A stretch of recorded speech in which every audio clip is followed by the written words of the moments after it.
Hello, my name is Christopher Renstrom. I'm the creator of rulingplanets.com and Christopher Renstrom Astrology. And this week, I want to welcome you to a special episode of Christopher Renstrom Astrology, an episode dedicated to planetary dignities. The easiest way to gauge the strength of a planet in your own horoscope chart is by determining its planetary dignity. Now, there are going to be some zodiac signs where a planet is really quite comfortable and expresses itself naturally. And there are going to be some zodiac signs where the planet is struggling to express itself. It's really having a hard time. Now, some people have responded to planetary dignities as being a bit judgmental. Like you only want your planets in the good signs where it's going to be in domicile or exaltation, and you want to avoid having your planets in bad or challenging signs where it's going to be in detriment or fall. But this is not really the case. What planetary dignities do is that they show us the life of the planet, the expression of the planet in the zodiac sign that it is posited in your astrological chart. And in my opinion, as a reader, this presents a more nuanced view of the planet. As astrologers, sometimes we can fall into habits of judging when a planet is good and judging when a planet is bad. We don't necessarily take into account that a planet being in a good position can make it perhaps privileged or full of itself, and a planet that's in a difficult position is challenged to call upon its own resources and to express itself in ways that it might not have naturally expressed itself.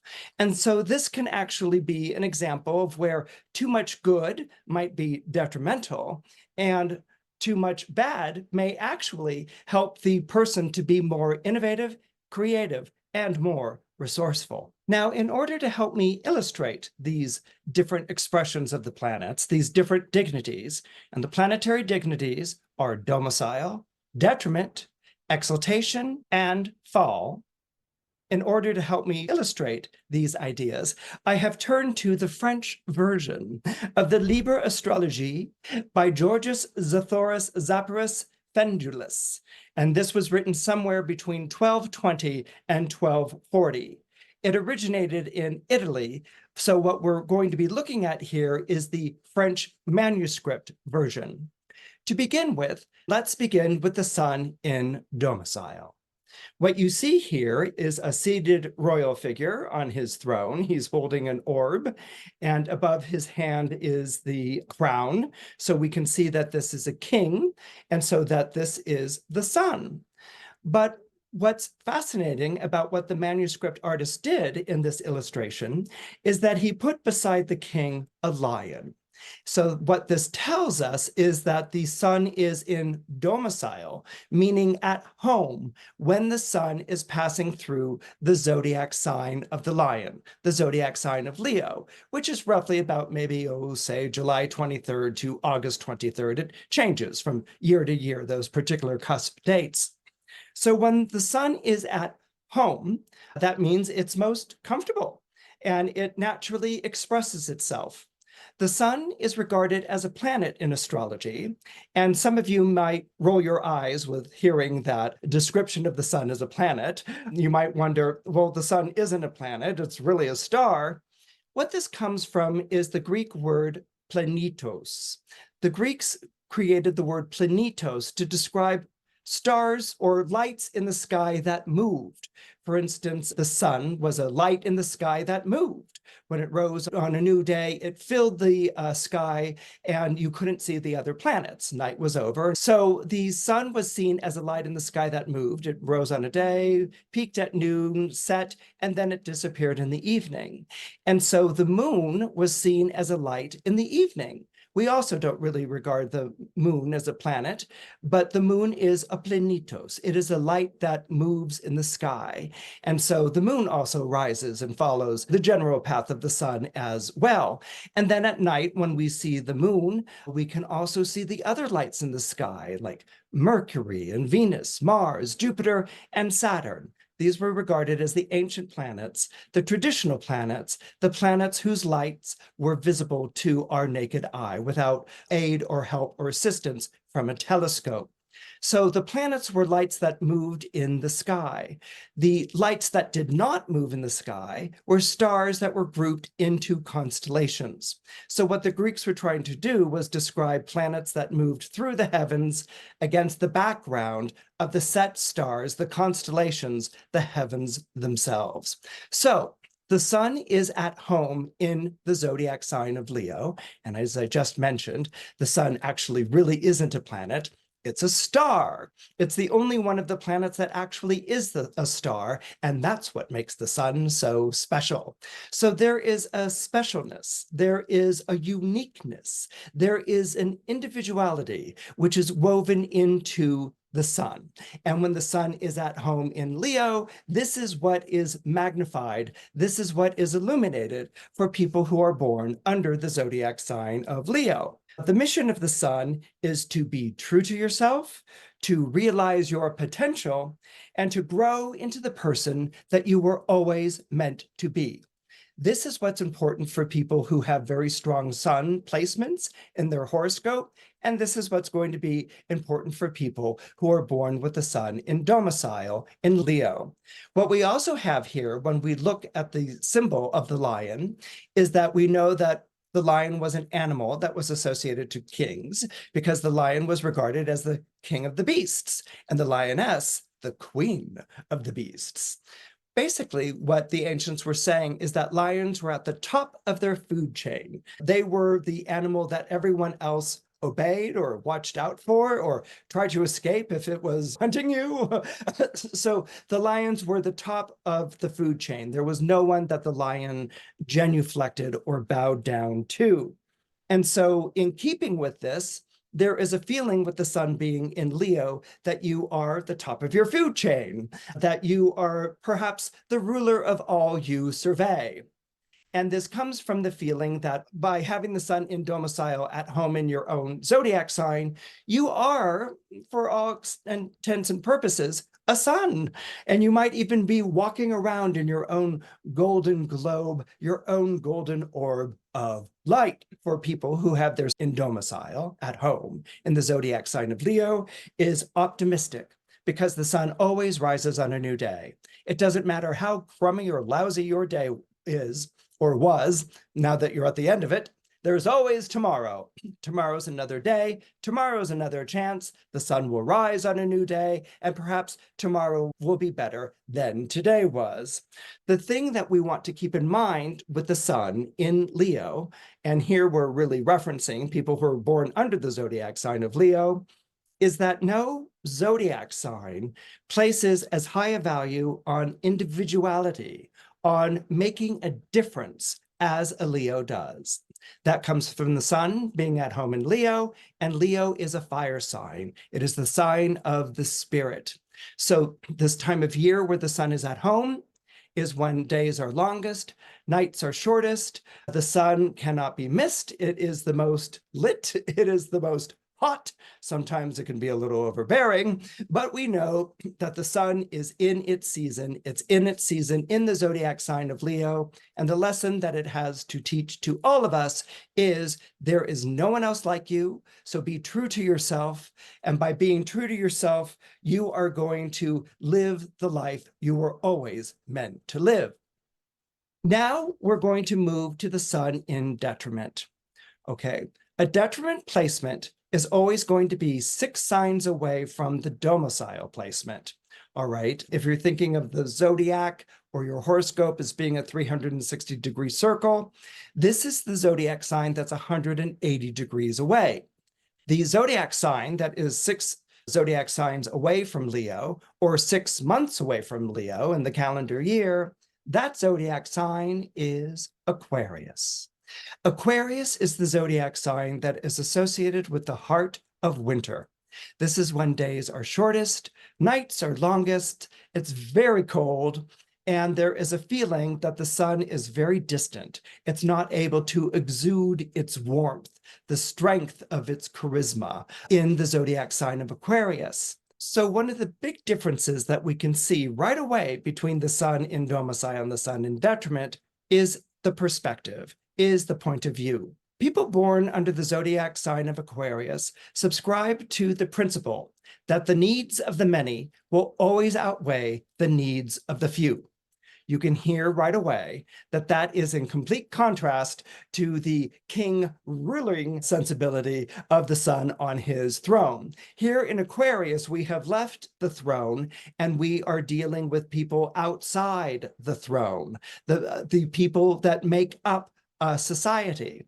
In the detriment picture, you can see that the sun is sort of tilting, maybe on slippery ground, perhaps made slippery by Aquarius emptying its jug next to it, and it is beginning to fall. So it is not on sure footing, which is what detriment means. You're not on sure footing. The planet doesn't feel confident of itself as much as it does when it's in domicile. A good way of thinking of it is as the planet being out of season. It's not where it wants to be, and so it feels, in the case of the sun, weak, not charismatic, not doing things from the heart, which is a very solar, very leonine thing.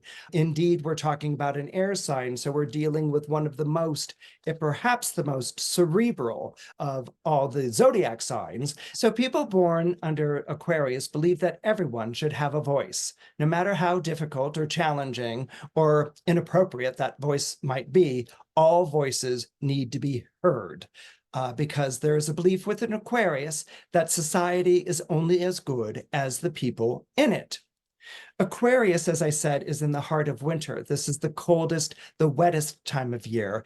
And that is why we see the symbol of Aquarius, a fellow emptying a jug of water. The reason Aquarius is an air sign and not a water sign is because it represents clouds. And clouds, as we all know, carry water. And when it rains, it pours or snows during the month of Aquarius, which is roughly about January 18 to February 18. So this is the wet season. This is the winter season here in the Northern Hemisphere. So Aquarians are not heartfelt. You know, things don't come from the heart with an Aquarius. Here, when the sun is in Aquarius, it can tend to be too impartial. It can tend to be scientific, and it can also tend to be detached, all things that we sort of associate to the idea of being remote or emotionally distant. The sun is really a star, and that's what makes it unique from all the other planets. When we consider that the modern ruler of Aquarius, Aquarius is a zodiac sign that has two rulers, Saturn and Uranus. When we consider that the modern ruler of Aquarius is Uranus, Uranus was discovered in 1781 at the midpoint between the American War for Independence and the French Revolution, which is why in some regard Uranus is named the revolutionary planet of the zodiac. Uranus comes from the Greek word Oranos, which means heavenly sky. And in particular, what referred to was the sky at night. The sky at night when you can see all the stars in the heavens. All right, so this idea of being able to see all the stars in the heavens, when the sun is out and it's daytime, and let's say it's not cloudy, the sun is out, we can see the rays, we can feel the heat, the skies are blue, we cannot see the other planets. Maybe we can see the moon, but we can't really see the other planets. When the sun is gone, we can see the other planets. Not only can we see the other planets, we can see all the stars in the sky. And this is a very important thing to understand about people whose sun is in detriment in the zodiac sign of Aquarius. First of all, they're presented with this idea of seeing all the heavens, all the stars in the sky. So the first thing that one sort of thinks of is, well, what's so special about the sun if the sun is one of a bazillion stars in the sky? That specialness, that uniqueness, which is so important to Leo, doesn't really appear in Aquarius. And that's why I like to invoke the modern ruler Oranos, which means heavenly or starry night. The other thing that we see there is that with all those stars in the heavens, there's no central light. might be drawn to the moon, or it might be drawn to Venus or Jupiter, which are also very bright lights in the sky. But there's no one light that's dominating the sky like the sun does in the daytime. And so Aquarians kind of lack this centrality, the centeredness. I'm not ready to say that they are the most egoless of the zodiac signs, although I would put them up there, but they're rather selfless, not necessarily self-sacrificing, but what's important is taking into account all the different points of view. So sometimes Aquarians can feel very unself-centered, and that's because the sun is in its detriment. It's something to think about when you are fraternizing with your Aquarian friends and colleagues. The other comment that I want to make very quickly is that Aquarius is a utopian sign. That means it believes in the future, and it believes in creating a perfect society that exists in the future. Maybe it exists because of enlightenment or scientific discoveries, or people just learning finally how to get along with one another. Aquarius is very much a utopian sign, where the sun is very committed to the realization of itself. Aquarius is committed to the realization of its future self, the person perhaps it's going to grow to be, or maybe future selves, people who have not yet been born. And Aquarians feel a very strong responsibility and commitment to lives that have not appeared on this world yet, but that will appear if we are careful and protective in the way that we safeguard our planet, our society, and our lives. In the next illustration, we have the sun in Aries. Okay, if you were wondering where the sun is exalted, we look at the king, who is now properly crowned, and next to him is the ram. So we're being told here by the manuscript illustrator that the sun is in Aries, and when the sun is in Aries, it is exalted. When a planet is exalted, it is at its best. It is the most celebrated. This is the most celebrated station that the planet could possibly have. Now, one would think that the sun in Leo should be that. I mean, isn't Leo the sign of kings, and he's sitting on his throne? And shouldn't that be like the highest that you can be?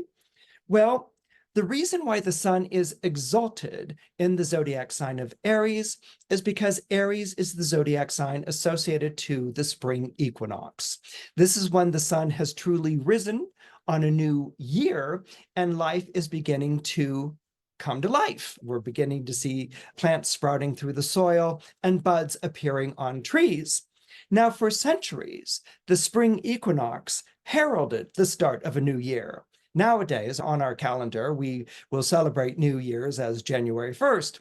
But for centuries, New Year's was celebrated on the spring equinox. In fact, it still is in Iran, Turkey, and Afghanistan. It's called Nowruz, and this means new day. The sun is exalted in the zodiac sign of Aries because it heralds the beginning of the agricultural year. So remember, astrology has been around for 2,500 plus years. And so the beginning of the agricultural year is going to be a big deal. And it's going to make a lot more sense that one would start their calendar year in the spring equinox rather than in the darkness of the winter solstice. One would sort of think, okay, we're starting the year, we're beginning to plant seeds, we're seeing buds on the trees and growth again. We need to weed a lot and clear away the dead wood. So Nowruz is the beginning of the new year, and it is a Persian holiday, and it is celebrated with great festivity. The sun is exalted in the zodiac sign of Aries because this is a young sun. This is a heroic sun. This is a sun that's going to climb up in the sky to where it sits down in its throne, which is going to be in the zodiac sign of Leo. But before then, it's young, it's heroic, it's aspiring, it's sincere, it's doing its best. And so this is what the ancients regarded as most exalted about the sun. There's always something exciting about maybe a new boss showing up, or a new president taking office, or a new rock star becoming popular, or a new voice in the community. People will look and turn to this new voice, this new presence, because they're young, or they're new, or they're different. This is the chance to get things right this time and not have to deal with someone who's a fuddy-duddy, or you have to remove from their throne, or has become dictatorial or even tyrannical over the years. So this new hope is what's espoused in the sun in Aries in its exalted placement. So this is a time of year for all of us in general to look ahead, to raise your sights, to think about how you want your future to be different from your past. And if you know people who are born under the zodiac sign of Aries, that's kind of the way they are. They're always looking ahead. They're always raising their sights, and they're always thinking about how they want the future to be different from where they are right now. This is also the period of time of year, the spring equinox, to think about light triumphing over darkness. Now, this isn't the light of day triumphing over the dark of night. Both are balanced harmoniously, in fact, at the equinox. Equinox means equal night, literally, but we understand it as equal day, equal night. No, this is rather your personal light triumphing over the sources that seek to discourage, disparage, or disenfranchise you. The sun is in fall in the zodiac sign of Libra. Here we see the sun upside down, eyes closed, definitely falling head first, and we see the signs of the scale next to it. So we know that the sun is in fall in the zodiac sign of Libra. The sun being in fall is really a reference to this is when days are starting to get shorter and nights are starting to get longer. The equinox signals, the equalness of day and night, but once we move past the equinox, we're moving into a period of the year in which days are going to get shorter, shadows longer, and nights darker. And so this is the feeling of the sun losing its light. This is the feeling of the sun losing its magnetism, the sun losing its heat. And indeed, people born under the zodiac sign of Libra, which coincidentally happens to be an air sign, just like Aquarius. So we have the sun in detriment in Aquarius, and we have the sun in fall in Libra. This is where, again, the mind is given a more superior position than the heart is. Okay, so with the sun losing its heat, with the sun losing its light, hasn't lost it yet, but it's diminishing. It's losing contact with that personalness, that from the heartness that the sun naturally has and turns to. Libra tends more towards the impersonal or the impartial. This doesn't mean that Libra is unfeeling. What it betrays is that Libra doesn't really trust one's own feelings or take on things. Libra is always interested in other people's perspective, in other people's point of view. The other thing that is interesting here is that Libra, the sign Libra itself, is the sign of the scales. It's the only zodiac sign that is not an animal or a human creature, okay? It is an instrument, and it is an instrument that's used to measure things. This is what a scale does. It weighs things in the balance in order to render a verdict or in order to render a judgment. Kings don't do this. Kings give decrees. They say, this is the way it's going to be, and everyone's going to obey it. Libra, or the judicial system, or justices, they don't have to agree with the king's decree, and in certain societies will even challenge it. For people who think that they are a king, like in a democratic society, a judicial branch will challenge that, or maybe even curb it, or sometimes throw the decree on out. So this is something in which, again, we see an example of the sun genuflecting or bowing to the zodiac sign of Libra. The other thing that I want to sort of point out here before we move on to the moon is that the sun is a fire sign, and the fire signs are Aries, Leo, Sagittarius. And really, the fire signs are the spirited signs, and they're the signs that are most about me, like me, I matter, I make a difference, I come first. If we take the M in me and we turn it upside down to make a W, we get we. We get we, and we is the word of the air signs. The air signs are all about relationships. They're all about partnering with other people, listening to other people, communicating to other people, taking in their perspectives, perhaps even postponing their choices in order to wait for the other person to weigh in on things. So I think it's very fascinating that the sun is in detriment in an air sign and that it's in fall in an air sign. And I think that there's a message that's being communicated to us. The sun, which is very much about me and being true to myself, has to genuflect or loses its light when it is appearing in the zodiac signs that deal with relationships. The sun has to take into account someone else's feelings or someone else's point of view. It can't be ruled by its ego. It can't overrule anyone who disagrees with it.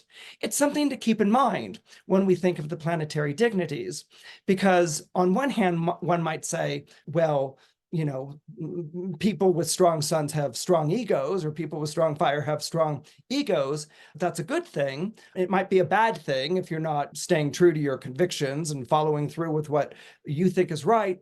But I think most of us can also recognize that listening to other people, cooperating with other people are virtues, and these are good things. So this is an example of where the planetary dignity, at first sounding perhaps judgmental, actually is showing the sun to express itself in a more positive and healthy light.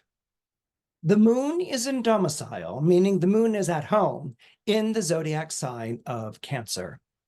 Now, all the planets in astrology rule over two signs. Mercury rules over two signs, Venus rules over two signs. All of the traditional or ancient planets rule over two signs. The sun rules over one, and the moon rules over one.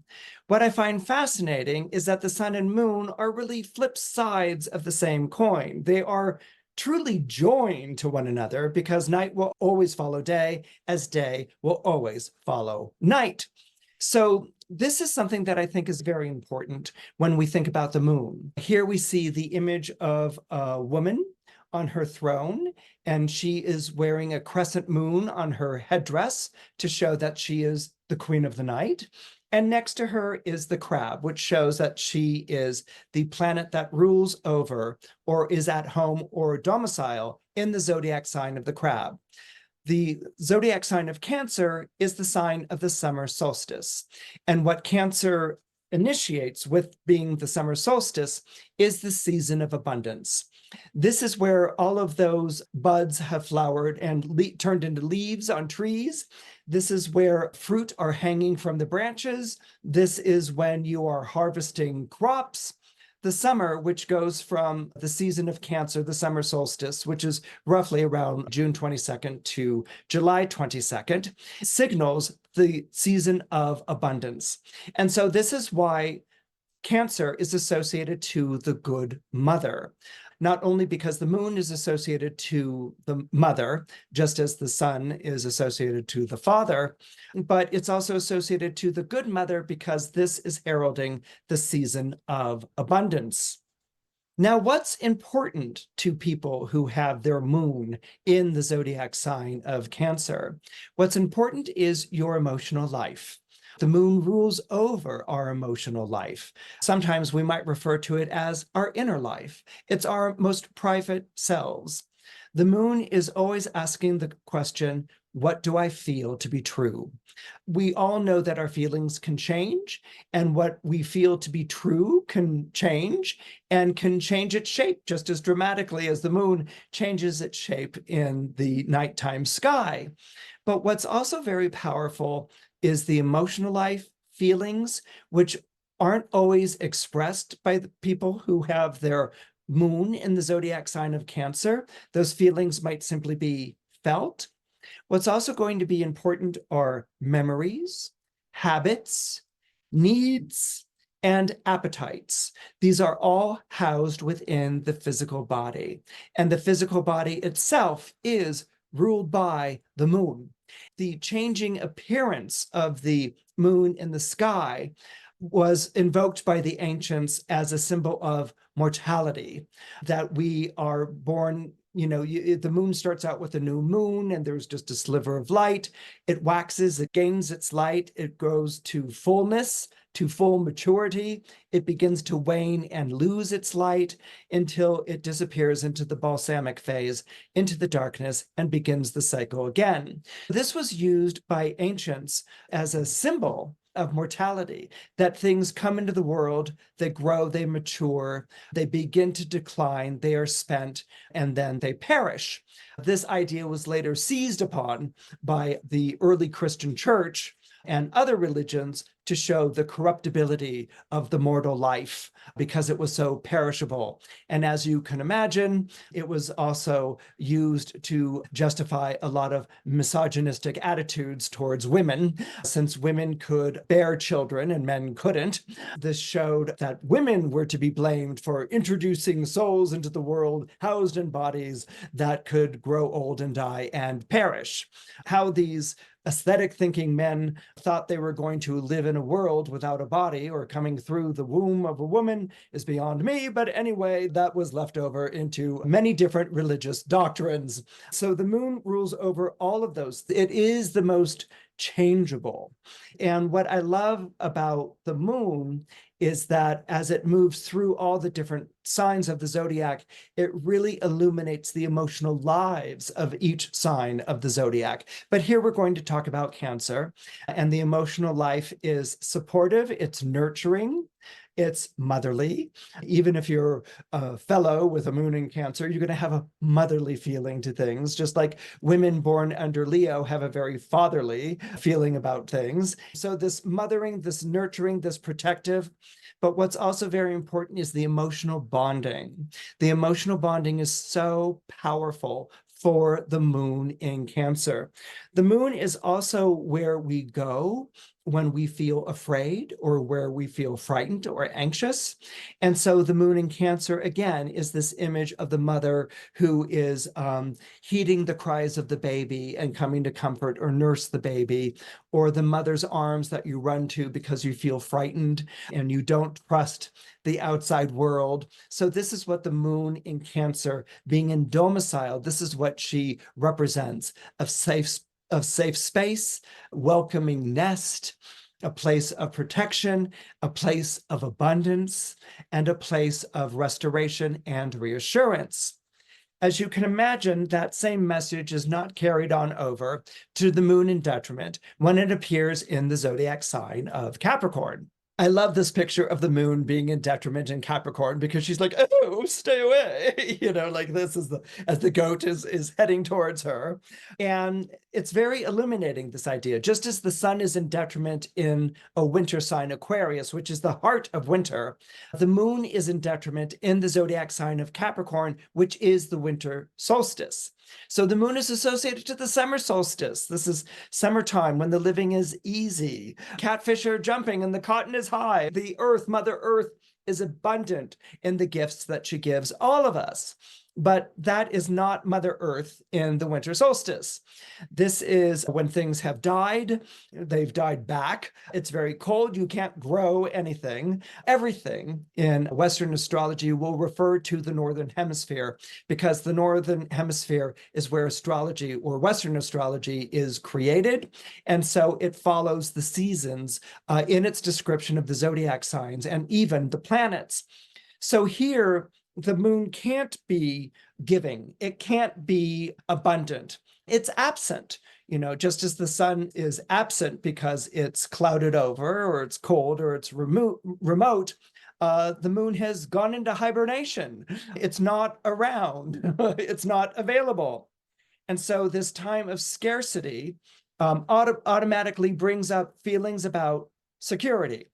And so with the Capricorn moon, because there's this sense that things aren't secure, that resources are scarce, there can be a tremendous focus on security and wanting to strengthen its security. What you also get with a Capricorn moon can be a tendency towards depression.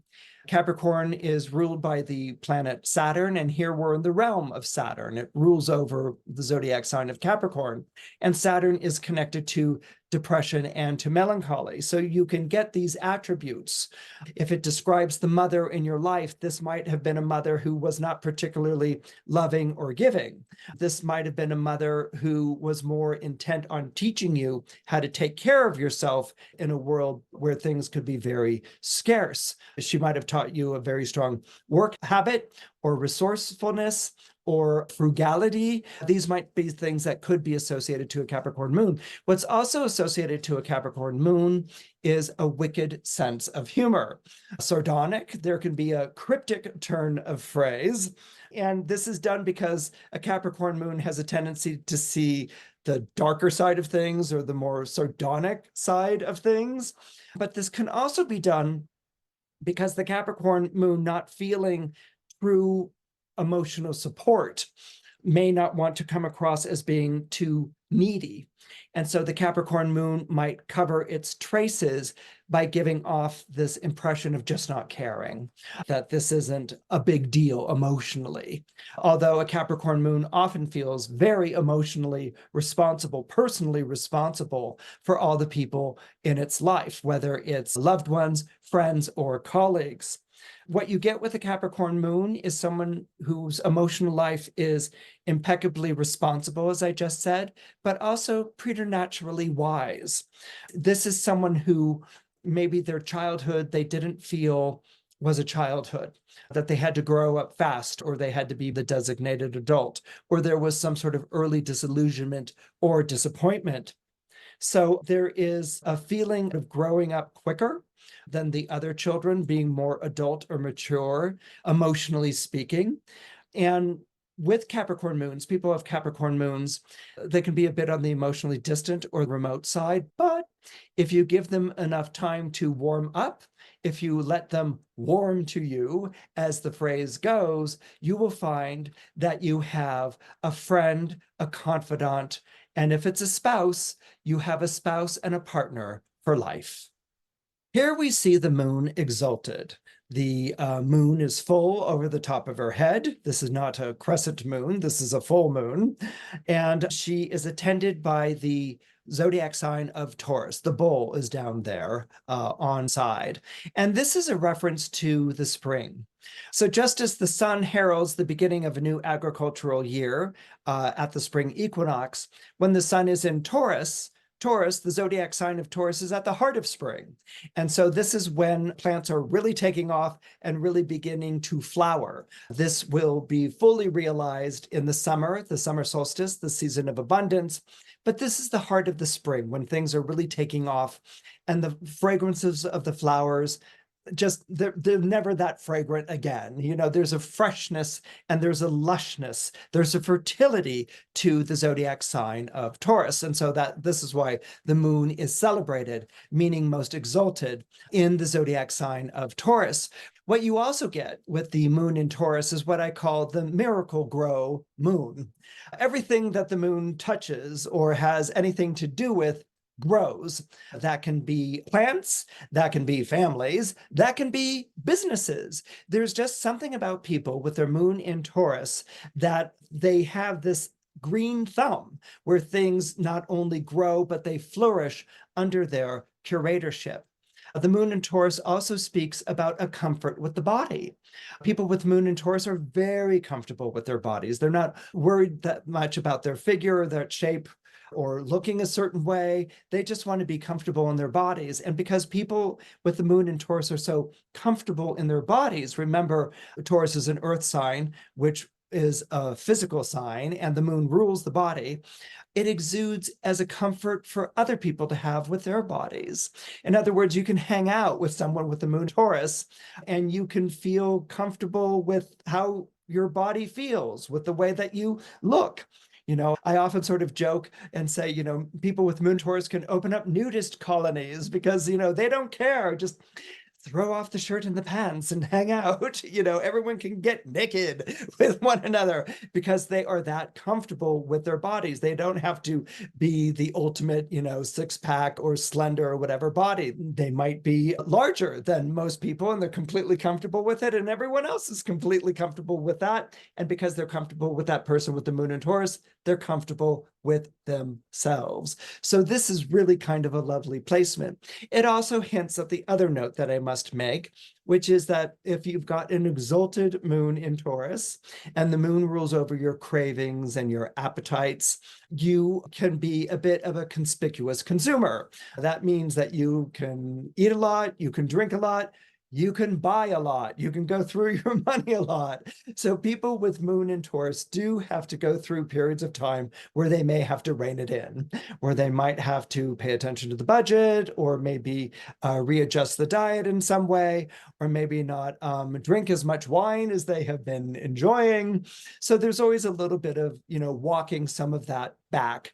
But again, with the moon in Taurus, there's a tendency to do that comfortably rather than fanatically, that if they're going to make the adjustments to these things, they'll make them over a period of time so those adjustments last. And it comes back to comfort. And people with moon in Taurus are all about the comfort levels, but they can also be open to new comfort levels, anything that contributes to one thriving and flourishing.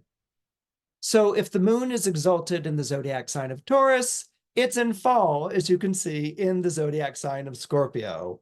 What's going on with that scorpion? That smile that he's got. He's like, oh, the moon has fallen. But I love it. I think it's fantastic. I absolutely adore this picture. So when you're born with the moon in Scorpio, and the reason why the moon is in fall in Scorpio, and it's an easy thing to remember, just as the sun is in fall, and we know that that's an easy one to remember, the moon is also in fall, in the fall, because this is the time of year when we are in the heart of autumn.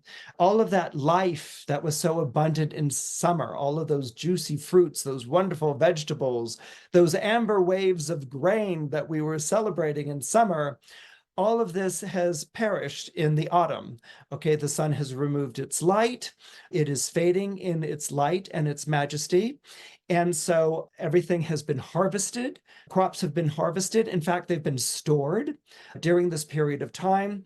So in the fall, you might plant the seeds for next year. And there's also a lot of fall planting that takes place, but you're not expecting those things to come up right away. In fact, you don't want them to come up right away. They're being put into a kind of hibernation. They're being sown into the belly of the earth for safekeeping until the return of spring.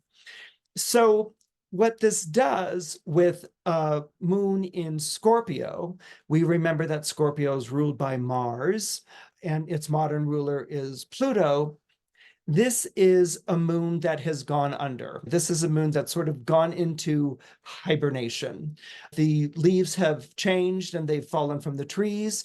The energy that has been taken up in the roots and been shot up into the branches to receive photosynthesis has now turned around, and all of the energy is going away from the leaves in the tree, which is why the leaves turn color and fall. It's gone down into the roots. It's gone down into the underworld, where it's going to exist and where it's going to inhabit until the spring. So this is what happens with that agricultural life as it is mirrored in the moon. So when you have your moon in Scorpio, which is this period of time, the season of Scorpio, where the energy of the trees have gone down into its roots, when you have your moon in Scorpio, you are not afraid of the dark. In fact, you're really rather comfortable with it. You understand that there are lots of things that people feel deep down inside that they don't want to talk about, that they feel should be kept secret, maybe even repressed or denied. So being a moon in Scorpio, and Scorpio being a water sign, you have a natural empathy. You have a natural sympathy for this, so that people who are struggling with inner demons, or people who are struggling with feelings that they don't want to recognize, much less own, they feel comfortable talking about those feelings with you. They feel like you get it. And when you also have a moon in Scorpio, you can be brutally honest. I mean, this is where the Mars comes out. You can be brutally honest in your candor, in your emotional expression. You'll cut right to the chase. There's no long descriptions. With the moon in Scorpio, you go right for it. And what you target is usually the thing that you've sussed out the person is most uncomfortable with, so that when you identify it, the other person's like, oh my goodness, they're taken aback and whatever. But you make talking about what's verboten, you make it comfortable. You make it like, you can trust me with this information. And with the moon in Scorpio, because of its Mars rulership, you're very trustworthy. The moon in Scorpio also makes you intense and fiercely devoted to the people that you love and to the people you care about. And your instinct is to run to their rescue, to run to their emotional rescue. But there's a part of you when you have your moon in Scorpio that will hold back. A moon in Cancer, for instance, will nurture, pick up the child and, oh, are you all right? A moon in Scorpio knows that loved ones need to toughen up. Friends need to toughen up. People who are going through rough times have to meet the difficulty, the crisis of the time that they're going through. So you're not going to rescue anyone from themselves. You will be there with them. You will be there to advise and to support, but you will also ask the tough questions, the brutal questions. And if someone doesn't want to look at it anymore, you will bring them back to looking at it again. This is an autumnal sign. This is when all the promises and the security of the summer have disappeared. So the world is a tough place, and you have to be tough to live in it. So even though the moon Scorpio can be a bit tough, it's not unloving.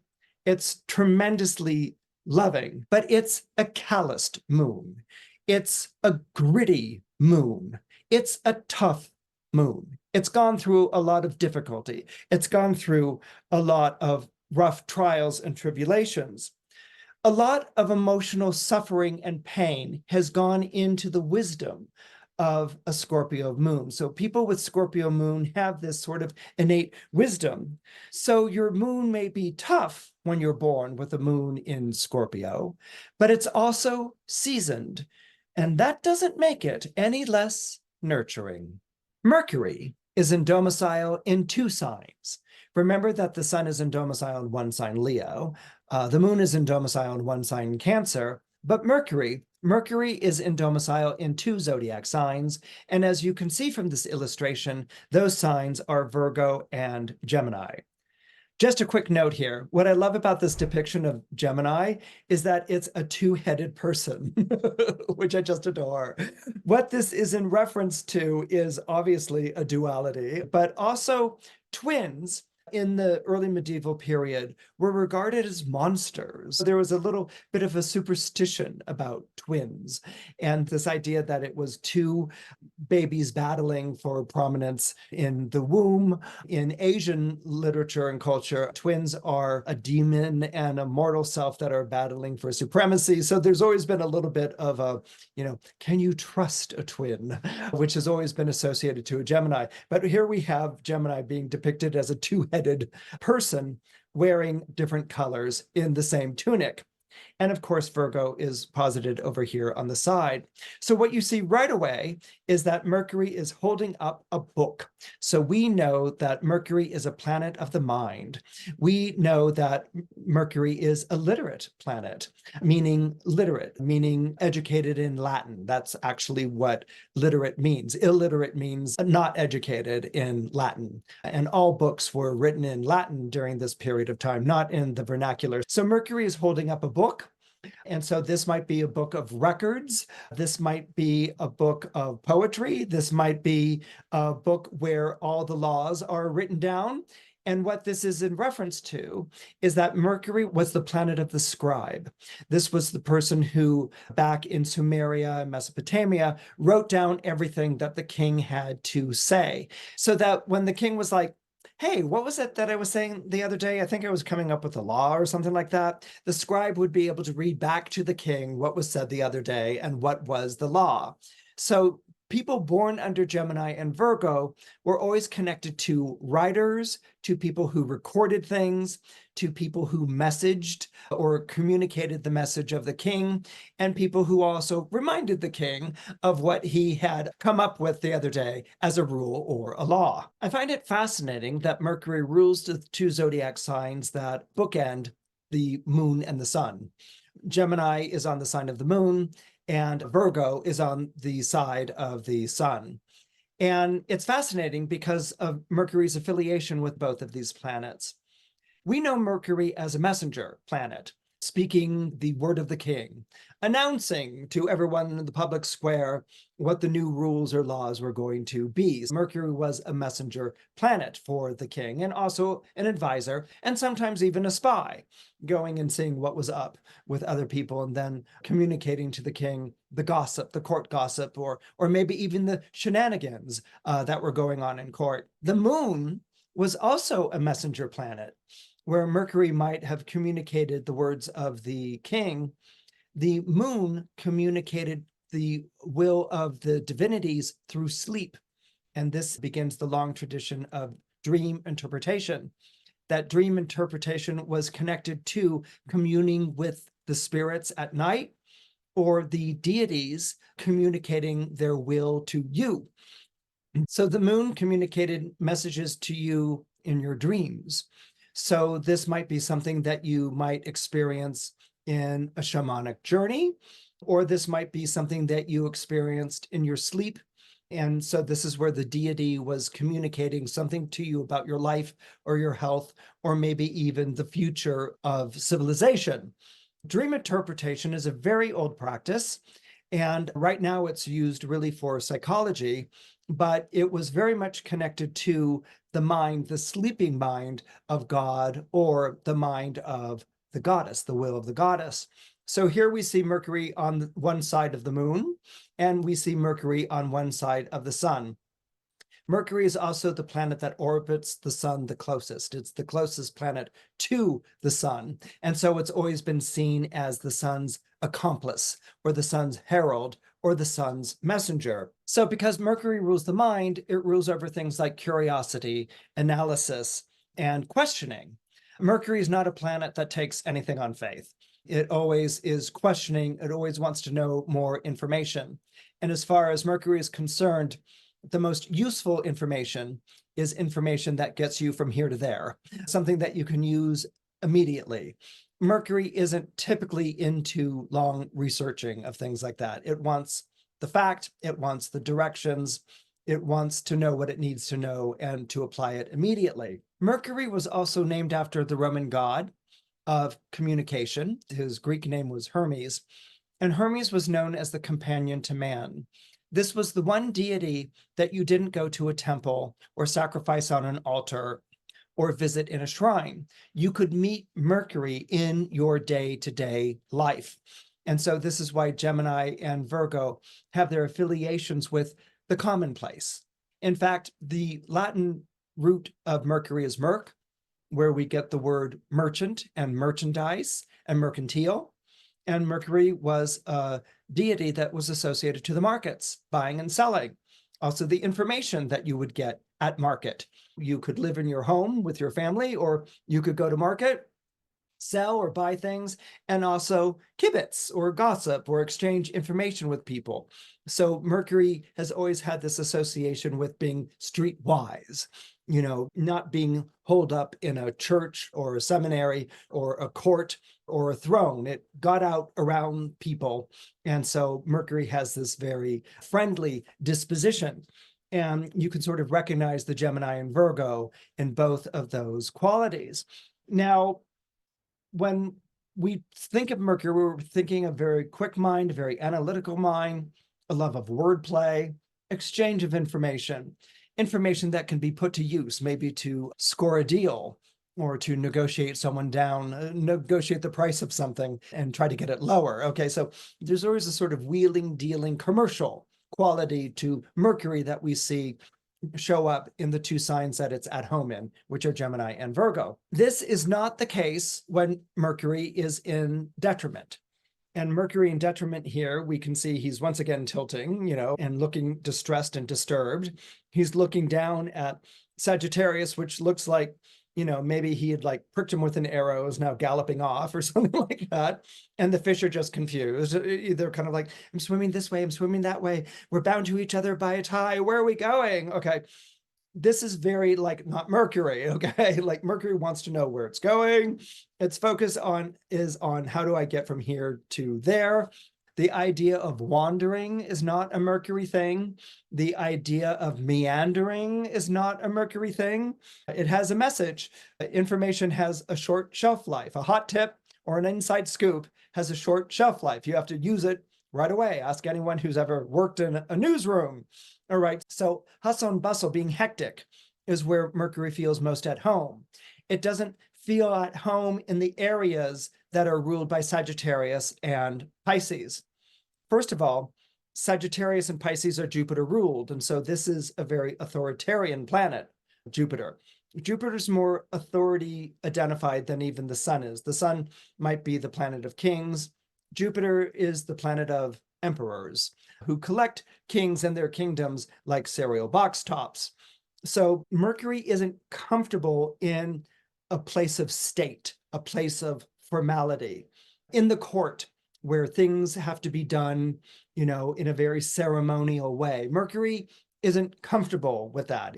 It trusts the street people, the commercial vendors, much more than it trusts the pomp and circumstance of court. If anything, Mercury derides the pomp and circumstance, the formality. It might even, do this with its nose at anything that strikes it as being pretentious and silly and impractical and ridiculous.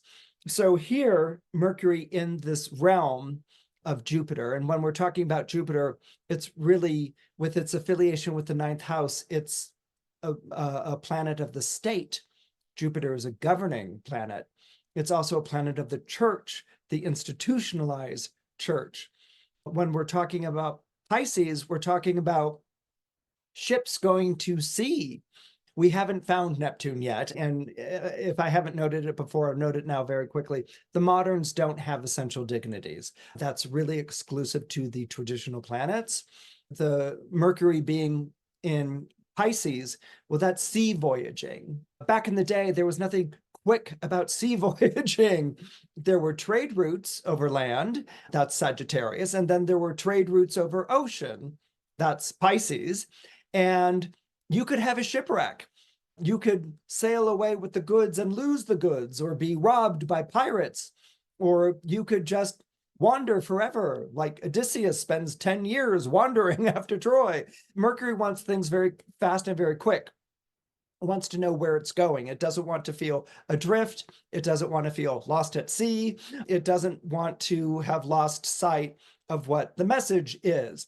It wants to go to the market where it knows it can buy and sell, and then it can come back again. It doesn't want to go and find goods from faraway lands and take a year to get there and a year to get back. Mercury wants things very quickly. So this is part of the reason why Mercury is in detriment in the two signs of Sagittarius and Pisces. I love this image of Mercury Exalted because it's like, huzzah! And even Virgo is like, huzzah! Okay, they're both like, throwing up their hands in victory. They're so triumphant and exalted. And if you're wondering what's in Mercury's hands, there's the caduceus, or a herald staff announcing who he's the messenger of. And then there's a viol, which was an old instrument that was played with the plucking of strings. And Mercury is exalted in the zodiac sign of Virgo. So what's interesting about this pattern, and you only see it with Mercury, is that Mercury is going to be at home in a sign, which is Virgo, and it's going to be exalted in the same sign, which is Virgo. And what we're seeing here is the exaltation, the celebration. The viol is a musical instrument. And what's fascinating about this is that people with Mercury in Virgo are actually quite well known as being accomplished musicians. There's always eye to hand with people born under the planet Mercury, and it often shows up with people born under Virgo. Now, we could speculate for all kinds of reasons as to why Mercury is exalted in the zodiac sign of Virgo. I mean, maybe it's because it's a very critical mind, it's really scrutinizing. it's good with its hands, these sorts of things. But the simple explanation of why Mercury is exalted in the zodiac sign of Virgo is because remember how we talked about Mercury ruling the two signs that flanked the moon and the sun? When Mercury is in Virgo, it flanks the sun. All right. So people who are born under Leo are going to have a good chance of having the Mercury in Virgo. If you're born in Virgo, you have a good chance of having your Mercury in Virgo. There is a flanking, there is a closeness between the sun in domicile and then the sun, Mercury in domicile, the sun in domicile in Leo, Mercury in domicile and Virgo. And then it also becomes exalted. And it becomes exalted because it's more under the favor of the sun, whereas Gemini is more on the side of the moon. So that would be basically the simple explanation here for its exaltation. So if Mercury is exalted in Virgo, it's going to be in fall in Pisces. And I love this. We're watching this kind of like backwards dive that Mercury's making. And the fish are here again, and they're bound to one another, but now they're upside down. Before they were bound to one another and going in opposite directions, and now they're repeating that same idea upside down. So this makes Mercury even more in fall. It makes it even more confused. What we have here is, again, the idea of the messenger, all right? A messenger has to be able to communicate coherently, economically, with few words, and they have to be able to get right to the point.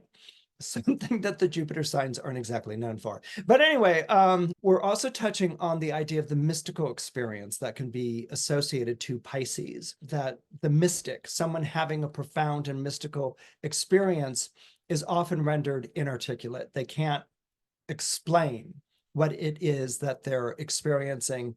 They're transported.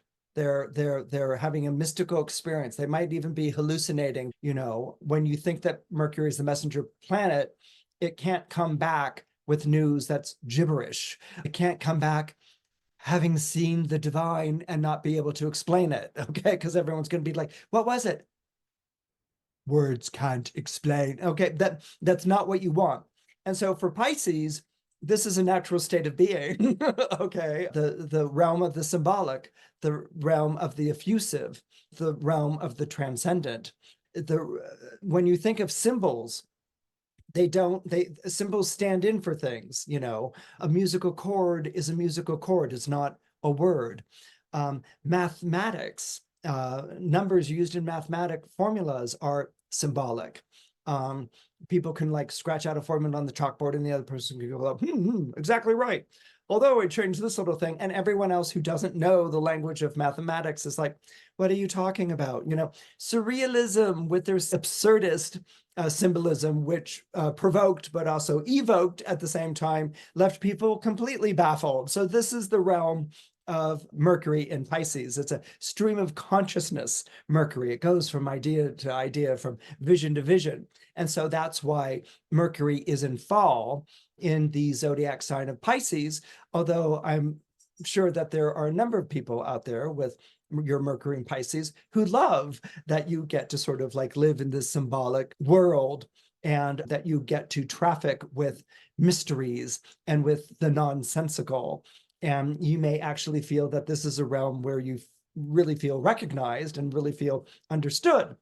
But Mercury wanting to be at home in the zodiac signs of Gemini and Virgo need these ideas to be articulate, Gemini, and brought down to earth and applicable, Virgo. Okay, and so that's my demonstration of how Mercury is in detriment and fall in the zodiac sign of Pisces. Here we have Venus, named after the goddess of love and beauty, appearing in the zodiac signs of Libra and Taurus. How do we know that? We can see that Libra is down in one corner of the picture and Taurus is in the other corner of the picture. And Venus is sitting on her throne. Venus is sitting on her throne and she is plucking the strings of a psaltery. The psaltery was an ancient string instrument and it's a member of the zither family. It's also known as a lap harp. What's fascinating about this, that she's playing the harp, and the harp has always been associated to serenading and to soothing troubled minds before David becomes David, and he is a youth in the court of Saul. David is known for singing on a harp, a lap harp, the Psalms, and soothing the troubled soul of Saul. And Venus has that same association. Named after the goddess of love and beauty, Venus is a very powerful planet in the horoscopes of musical artists, people who are singers. And what's fascinating also about the psaltery is that it's not a flute or a windpipe. It's not an instrument or a horn. It's not an instrument that you blow into, but you can't speak because you have to play the instrument. This is an instrument where you pluck the strings and you can recite. So what we're having here emphasized again is the voice, something that we associate to Taurus because of its rulership over the throat. And also we have civilization, someone who is reciting lyrics or sonnets or poetry. And these are cultural aspects that are associated with Libra, the zodiac sign of Libra. Libra being the only zodiac sign that's an instrument and not a creature, and the symbol of civilization itself. So here we have Venus very much at home in these two zodiac signs. Venus rules over the power of attraction in your chart. Venus's mission in your chart is to attract people into your life who agree with the things that you like. Basically, to attract people into your life who like the same things that you do. This is what Venus's job is to do. And this is what she's doing when she's in domicile, when she's at home. Remember how when we were talking about the sun, we were saying that the sun's mission was to basically make you the best me that you can be, to be self-realized, to become who you should have been all along? Venus's take on that is a little different. Venus's take isn't to make you the best you that you can possibly be. Venus's mission is to people your life with people who are going to make you the best you that you can be. All right. So where the sun is like, I'm going to be the best me that I can be, on my own, you need collaboration, you need support, you need people in your corner. And so Venus's job is to attract people into your life who are going to be in your corner, who laugh at the same jokes, who vote for the same politician, who have the same fashion sense. Okay, so this is Venus's job. And she does this through the power of attraction. And she is at home in the zodiac signs of Taurus and Libra. Taurus, we already know, is associated to the spring, so that's flowers and roses and things like that. Libra might be a little bit of a curiosity, like wasn't Libra autumnal or when the sun is setting on the agricultural year? The season of Libra is associated with the making of wine. Okay, the grapes are harvested and they are barreled in the season of Libra. So Venus literally rules over the days of wine and roses, as symbolized by the appearance of these two signs next to her in her domicile. When we go and look at Venus in her detriment, we see right away the zodiac signs of Aries. That's the one that's kind of pawing on her leg there. And Scorpio, back with that lecherous smile. Okay, so these are the Mars-ruled signs. So Venus is not at home in Mars-ruled signs. And this is fascinating because it flies in the face of the notion of Venus and Mars being joined to one another. Well, Venus is very uncomfortable in the zodiac signs of Mars, as we can see here, as she is kind of like getting pawed by Aries over there and Scorpio's underneath, and she looks distressed, and the crown has begun to fall from her head. So if we go back to the idea of Venus being the planet of the law of attraction, Venus will describe the type of people that you're attracting into your life or how you attract. We are dealing with Mars here. Mars is not a planet of attraction. Mars is a planet that answers an attraction and that can, in many ways, come on perhaps a bit too strong or a bit too passionately. But what we're really dealing with, let's take the Venus in Aries. What we're really dealing with the detriment of Venus in Aries is that Venus in Aries is what I often will refer to as a telenovela Venus.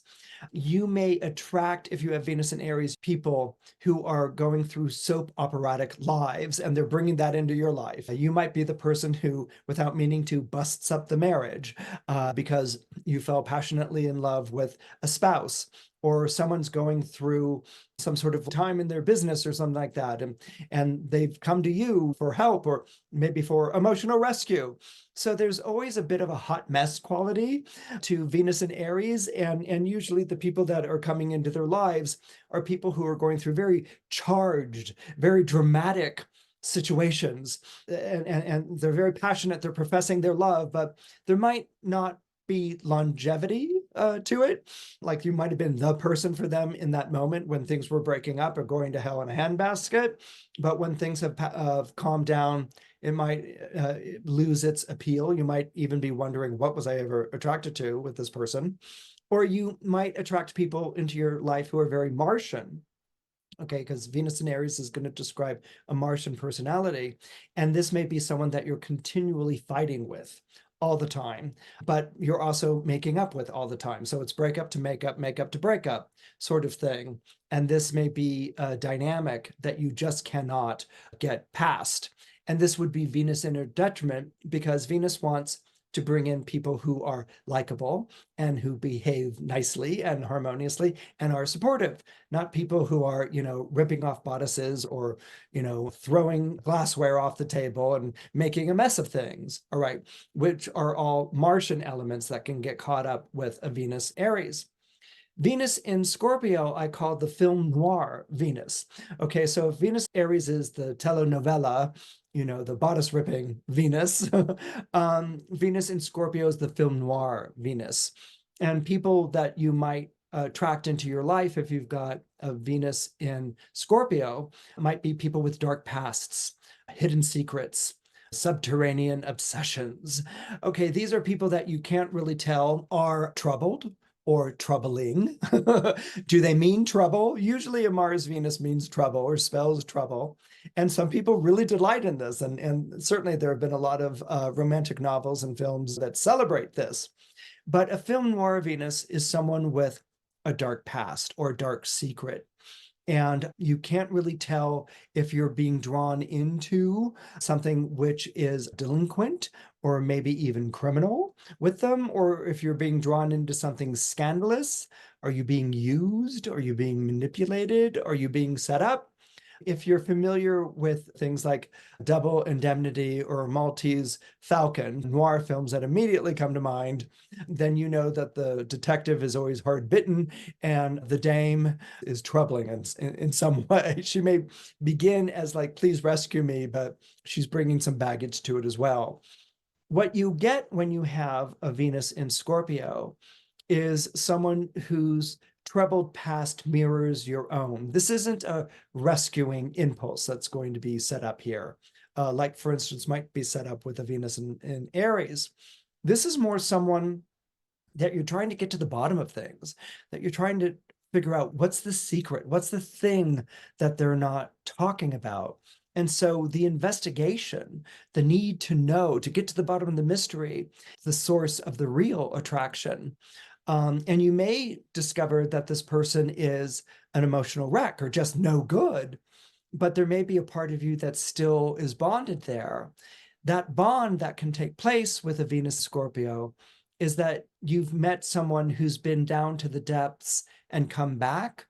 And so what you have there is a kindred spirit. You yourself have gone through troubling times. You yourself have gone through difficulty, and no one can get you more than someone who's had that shared dark experience.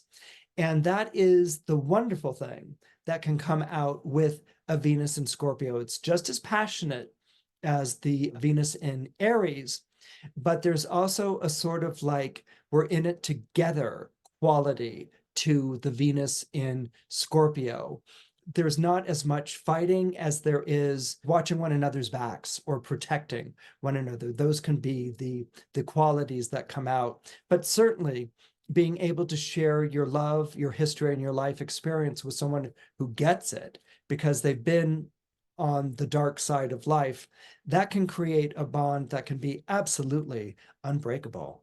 Venus is exalted, meaning most celebrated, in the zodiac sign of Pisces, which makes perfect sense. Venus is named after the Roman goddess of love and beauty, and Pisces is all about unconditional love. What's also fascinating about this image of Venus on her throne and the two fish in front. It's almost like the fish are pulling the chariot. They're definitely heralds of Venus here, but you can also imagine them as pulling her chariot forth towards us. And this is very reminiscent that Venus in Greek mythology is born from the sea, and she arrives on land standing on a conch shell, which was immortalized in a painting, The Birth of Venus by Botticelli.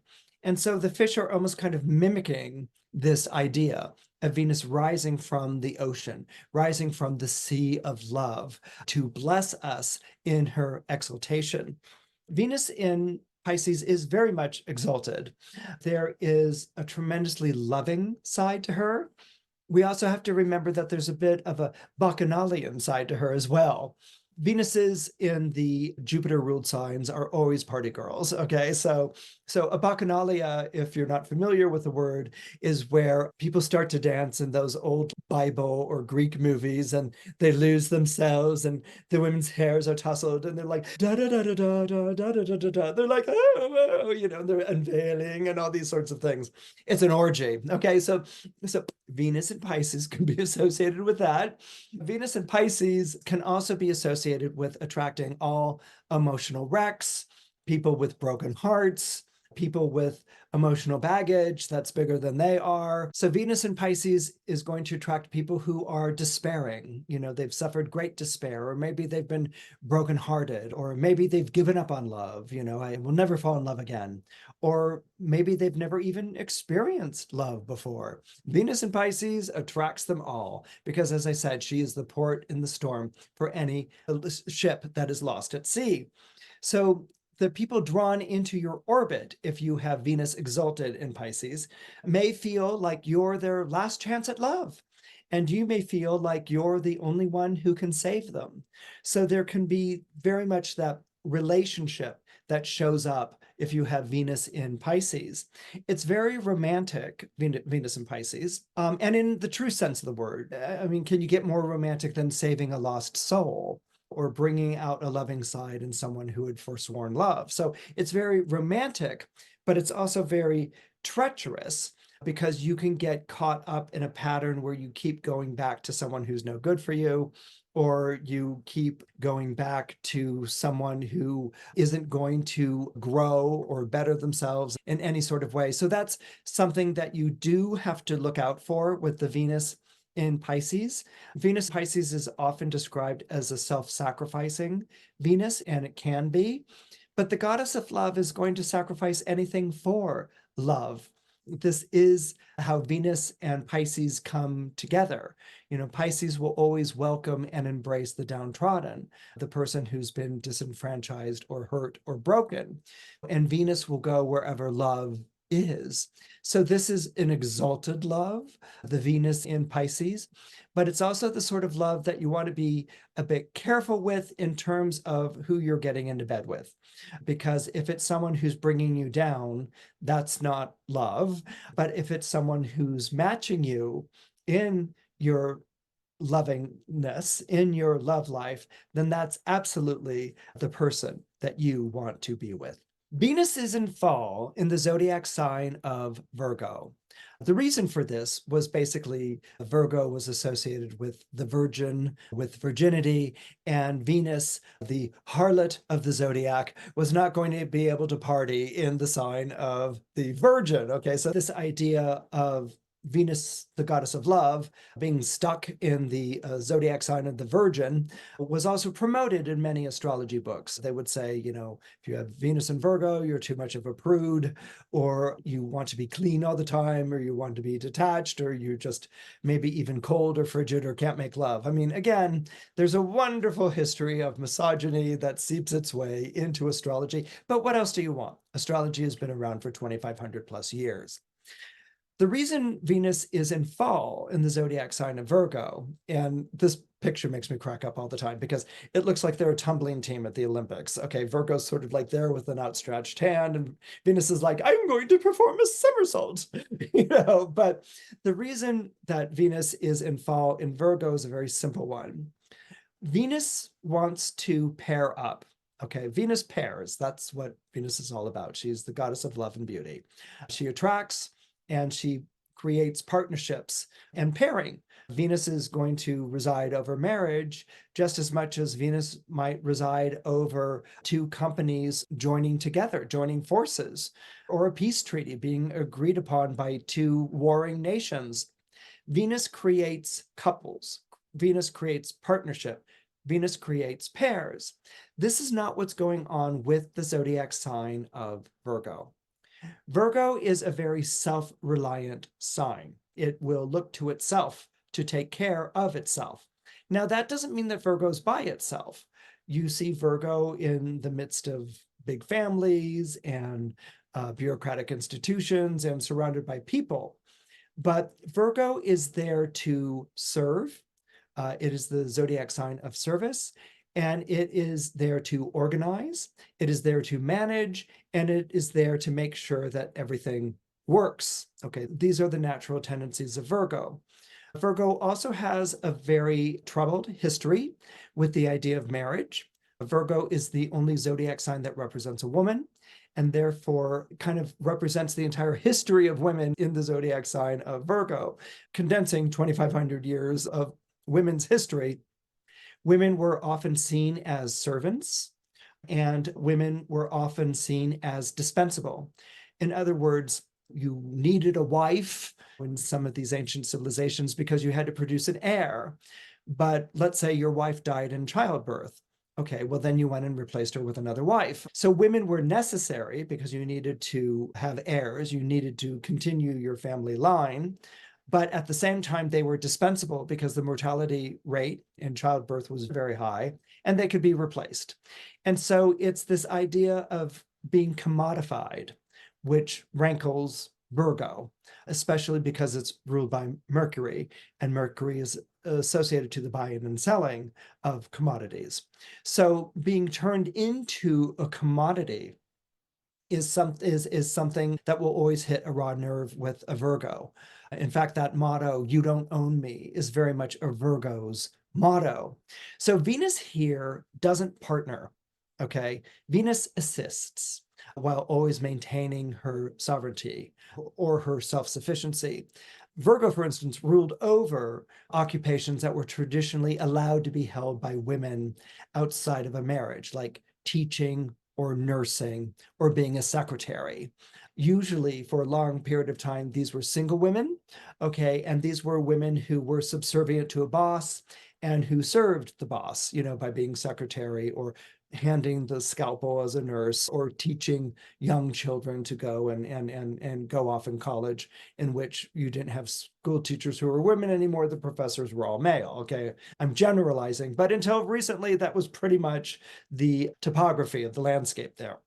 So Virgo represents all of that. It is a sign of service. It can't help but want to serve. And it is a sign of assistance. It can't help but assist, but it doesn't want to be taken for granted or to be exploited. And it wants to be self-sufficient. It wants its own money. It wants autonomy of its own body. And it doesn't want to feel beholden to anyone.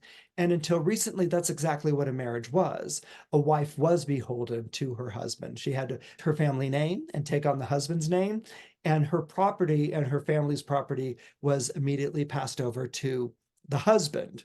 All right. So Virgo maintaining itself outside of a marriage was a major statement and is pretty much still resonant in the DNA of many people born under Virgo. So Venus being in fall in Virgo was less a comment about prudery and more a comment about self-sufficiency, about being the sort of women that men were afraid of, a shrewd woman, a clever woman, a woman who was better at playing the game than the men were.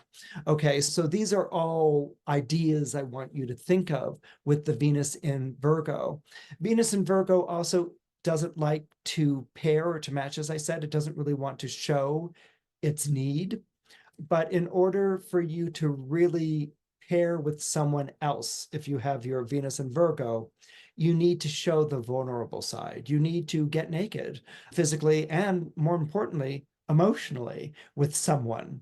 And showing needs is something that a Virgo can be very uncomfortable with, but you absolutely would have the opportunity with Venus and Virgo. And I would encourage you to build that trust so you can feel like, at least with a partner, that there's someone that you could really reveal yourself to because you have trust and faith in them. Mars is at home in the zodiac signs of Aries and Scorpio. And we see Mars here on his throne carrying weapons. All right. He's holding a spear and he's holding a sword. You can see Aries looking back at him. And you can also see Scorpio, which is on the other side to him. But underneath, which is fascinating, is you see a decapitated head. It's a body in which the head and there's blood falling from it. This is a decapitation. And this is fascinating and very revealing about Mars being in domicile in Aries and Scorpio. Aries rules the head in astrology. If you've ever seen the man or woman of signs, it will show you a body of a person and the different parts of their body, which are ruled by the different zodiac signs. In war, when you took prisoners, when you took slaves, you basically took the women and children as slaves. This is in ancient civilizations, and you decapitated the men. And that was to show your dominance. So Mars is named after the Roman god of war. And so he is depicted in this way as decapitating, beheading his enemy and asserting himself. We see this same motif of the decapitated victim in many different renditions of Mars, particularly in Persian renditions of Mars and even Asian renditions of Mars, to show that he is the warrior. Mars's job in an astrological chart is to get you what you want. Okay, so if you're like, I want this, Mars is going to be like, on it. So Mars's job is to go and get you what you want. When Mars is in the zodiac sign of Aries, where it is most at home, someone says, hey, I really want you to go and do this, and you're like on it, or there's a general who gives a command, and Aries, ever the foot soldier, is, I'm going to fight for you, or I'm going to go and execute that action.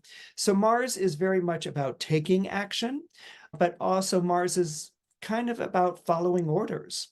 All right. Some older astrology books will say that Aries is a natural born leader. And I've actually read for a number of Aries that struggle with the idea of leadership. They're much more comfortable following an order. Do they blindly follow a leader? No, they can be very critical of the leader, and they expect the leader to be exemplary, to be better than the other companion soldiers. And if the leader isn't, they'll be the first ones to overthrow the leader. They'll be the first ones to find someone else to be the leader. They just don't feel comfortable with that leadership responsibility. And so Mars in Aries is about getting things done, going after what it wants. And it's also about pushing the limits. It's also about making your body a machine, I think, is kind of like the current parlance, or at least used to be. It was like, if you went to the gym or if you were athletic, your body was a machine. And this was very like Mars, because Mars rules over machine and it rules over metal. Here we have Mars at home with, okay, I need to get the job done. Mars is always first, which I think gets confused with leading. Being first doesn't mean that you're leading. Being first means that you were the first to show up. Being first means that you're urgent.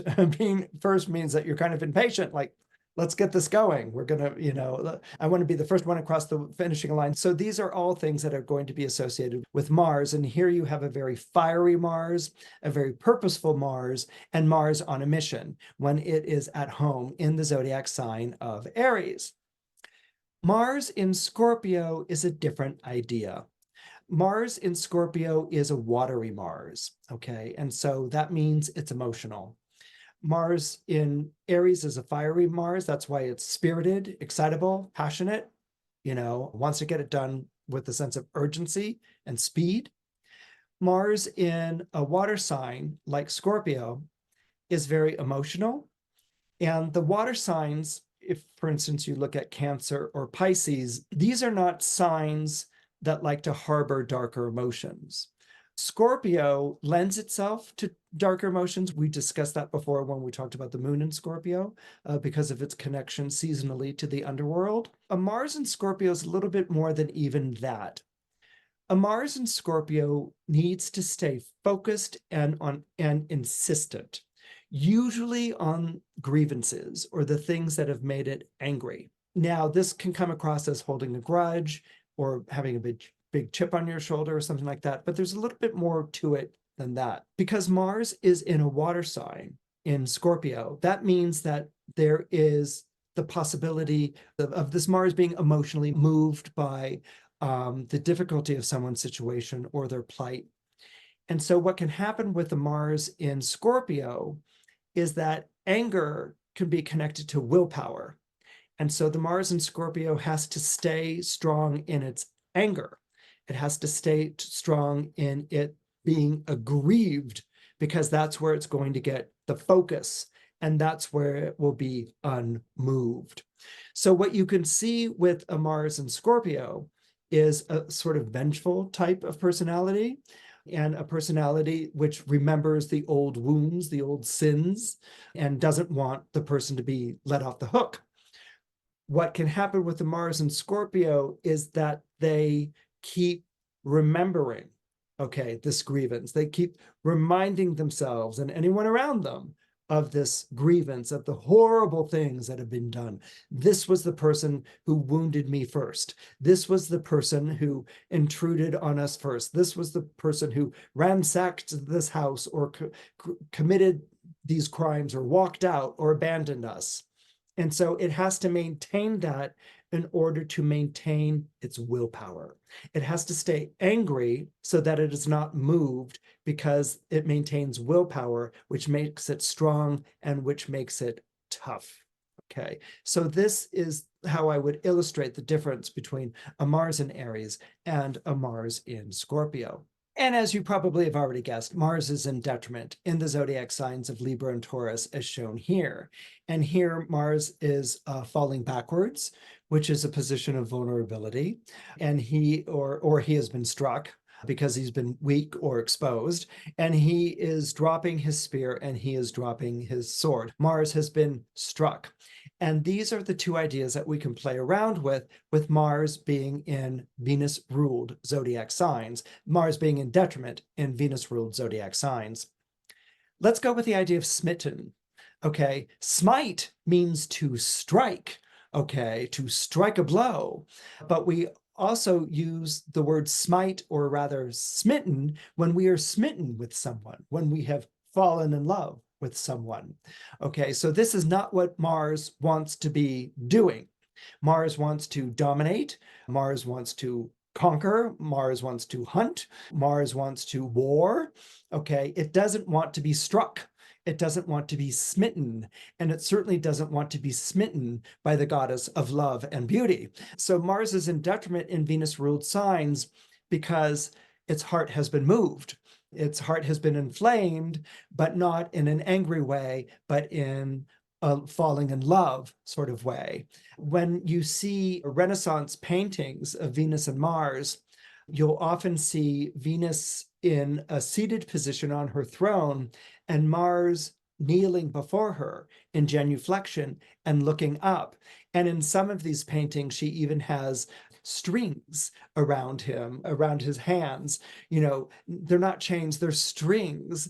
And it's just the simple fact of her beauty and her loveliness that makes Mars weak, that makes Mars bow down before her. So Mars is smitten.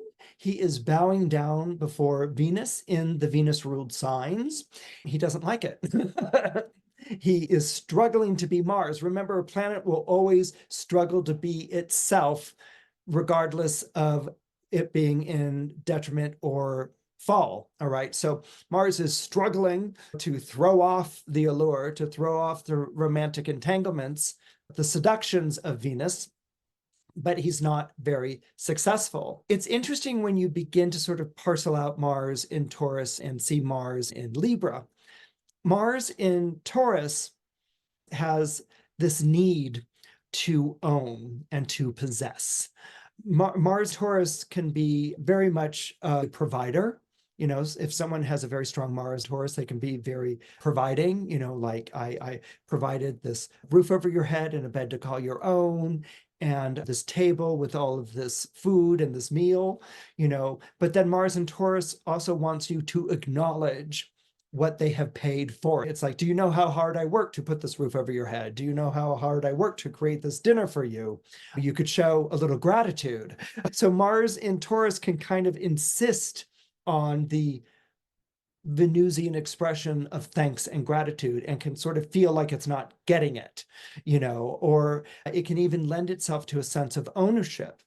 Like, I provided you with this apartment. Is it such a big deal that I asked for the rent to be on time and that you treat this apartment nicely? Even Mars and Taurus with a rental won't think twice about entering the rental and treating the person's property in the rental as if it were their own, and being like, this is my turf. You're experiencing this because of my largesse or my generosity, when it's really, no, someone's renting from you. You don't get to sort of burst into their apartment and start looking at the way that things are done or critique the way that they keep the lawn. They're renting the property, okay? So Mars and Taurus can have that kind of enforcement and this insistence on show me some gratitude, show me some thanks, respect, because I spent money on you. And the untold there is, and I own you because I spent money on you. So that can be a little bit with the Mars in Taurus, all right? And the difficulty that the Mars can have in that zodiac sign. Mars in Libra struggles just with the idea of having to be partnered. Okay, Mars in Libra to me really is the tomboy in the Disney princess dress. It feels really uncomfortable and like it doesn't really want to be here in it, and gets really, really sort of antsy, and that's because Libra embraces protocol. Libra embraces etiquette, ceremony, the way that things are properly done. And Mars is a foot soldier. It wants to be out there in the muck, and it wants to be lighting villages on fire and spearing people and riding off with horses. It doesn't want to be like in the court in finery and bowing gracefully to the ruler and saying things that are flattering. This is not what Mars wants to be doing, and it feels like it has to do in Libra. Mars wants to take direct action to get what it wants, but when Mars is in Libra, it has to work with a partner. It has to work with somebody else. Until you can sort of like get your mind around that idea, if you have Mars in Libra in your own horoscope, you're always going to feel like you're maybe initiating too much and complaining about how you're partnered with, or you're being too passive and beholden and you're being taken advantage of. So trying to find that balance, because we are talking about Mars and Libra, between coming on too strong or not strong enough, is something that Mars in Libra is always dealing with, but it can't do it by itself. It always has to deal with it in relationship. That can be a spousal relationship, but it's also how you get along with other people at work or how you get along with friends. You're really being watched, and you're expected to get along with everyone, and trying to find that harmony there is a real challenge for Mars in Libra. It's a struggle, but it can also become a creative endeavor. Mars is exalted in the zodiac sign of Capricorn, meaning the most celebrated. And it's not a coincidence that you have a malefic Mars being exalted in a zodiac sign that's ruled by a malefic Saturn. Okay, so this is where Mars is at its best. Now, one would think that Mars being exalted in the zodiac sign of Capricorn would be that this is Mars at its most ferocious, Mars at its most bloodthirsty or berserk, Mars raising the most number of villages and sitting back and cackling at it, But that's not really why Mars is exalted in the zodiac sign of Capricorn. Here in Capricorn, you see the most disciplined Mars, okay? This isn't someone who, goes and lights fire to villages and, rapes and pillages and things like that. No, this is a very militant, and it's a very disciplined and very focused Mars. Mars in Capricorn will climb every mountain. So when you have Mars in Capricorn, you really embrace challenges and the obstacles that are put in front of you. And you kind of almost look forward to the next test, trial, or tribulation, the things that are espoused by Saturn as tests of your merit. They show off how ambitious you can be, how driven you can be, how you want to get to the top. It's interesting in Shakespeare's Macbeth that Macbeth is always presented as being seduced by Lady Macbeth into scheming to get the throne. She does provide the initial spark, but she provides the spark to an ambition within Macbeth that then becomes all-consuming. She actually disappears into the play, and it's Macbeth who wants to get higher than he can get. And once he's become as high as he can go, and people are threatened by him and they're amassing armies against him, he needs to defend his throne. And this perhaps might give us a little bit of a peek into Ares's uneasiness with being on top of the world, or the king, or the leader, or the person in charge. Because when you get on top of the heap, when you're on top of the world, you now have to defend that pinnacle place. And so this is what can inform the Mars in Capricorn. It's pretty much assumed in the older astrology books that someone with the Mars in Capricorn is scary ambitious. They're just never going to stop. They're just always going to strive, you know. And I've seen that. I've also seen Mars in Capricorn in a number of horoscopes where they are so afraid of turning into that they are living the opposite life. Okay, that they are really kind of disassociating from that. And so in that regard, it can come up as people that they encounter in their lives who can be that kind of ruthless or that kind of scary ambition. What's important with Mars is to own it. You need to own the willpower. It's not just about giving into willpower or showing that you're ambitious or driven. You need to own it, because if you don't own the willpower, Mars will find people in your life or situations in your life to assault you, to provoke that willpower that it thirsts for. And it wants more than willpower. Mars always wants good direction. It wants to be told what to do. It wants to be commanded. This is what Mars really wants. So Mars in Capricorn, in many ways, you sort of have to like live up to, or at least own, the ambition, but there can be a ruthlessness about it. Mars is exalted here because Mars, just doesn't raise one town with a Mars in Capricorn. Mars rolls out the map. It's very strategic. It can identify the weak spots, where to cut off the supply lines, and where it can conquer the biggest territory. There is a strategic quality to a Mars in Capricorn, along with a very disciplined and focused quality. But there can also be a hunger based perhaps on hardships, rejections, handicaps, difficulties that have come before in life that can feed that ferocity. Remember how we talked about Mars and Scorpio, the anger feeding the willpower?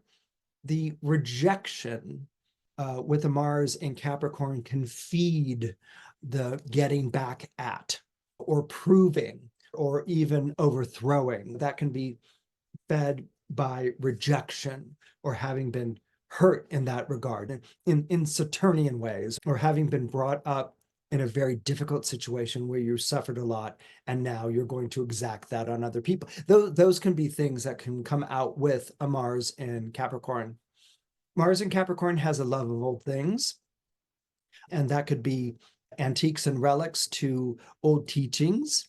And it has a real respect for the past. It can sometimes even glorify the past.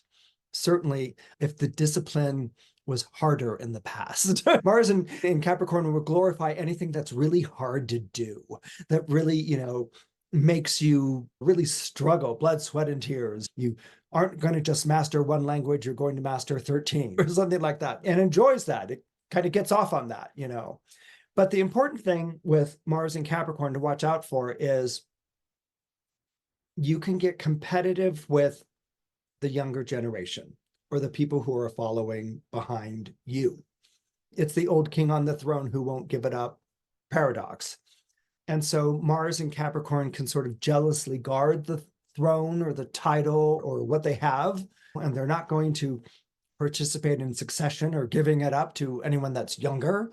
And so they may deride People who are younger see them as rebels, posers, as people who are just out to get a quick glory as opposed to what they've built over years. So there can be that quality to a Mars in Capricorn. And the way that you can sort of transmute that quality is focusing on legacy.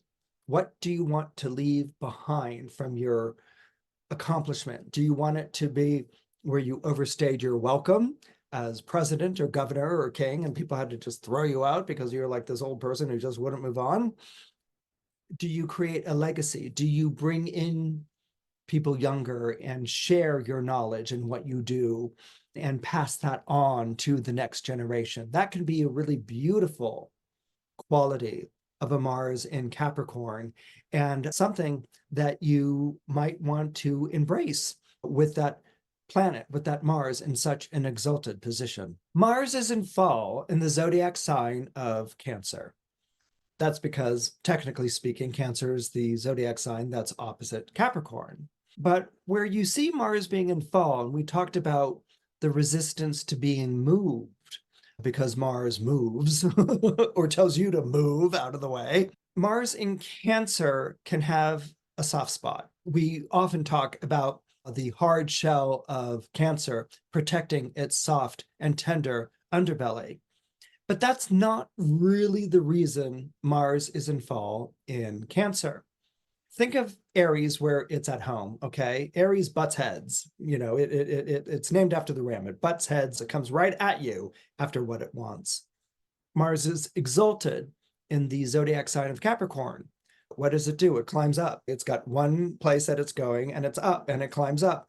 And Capricorns don't care who they climb over in order to reach the top if you're a Capricorn or have your Mars in Capricorn.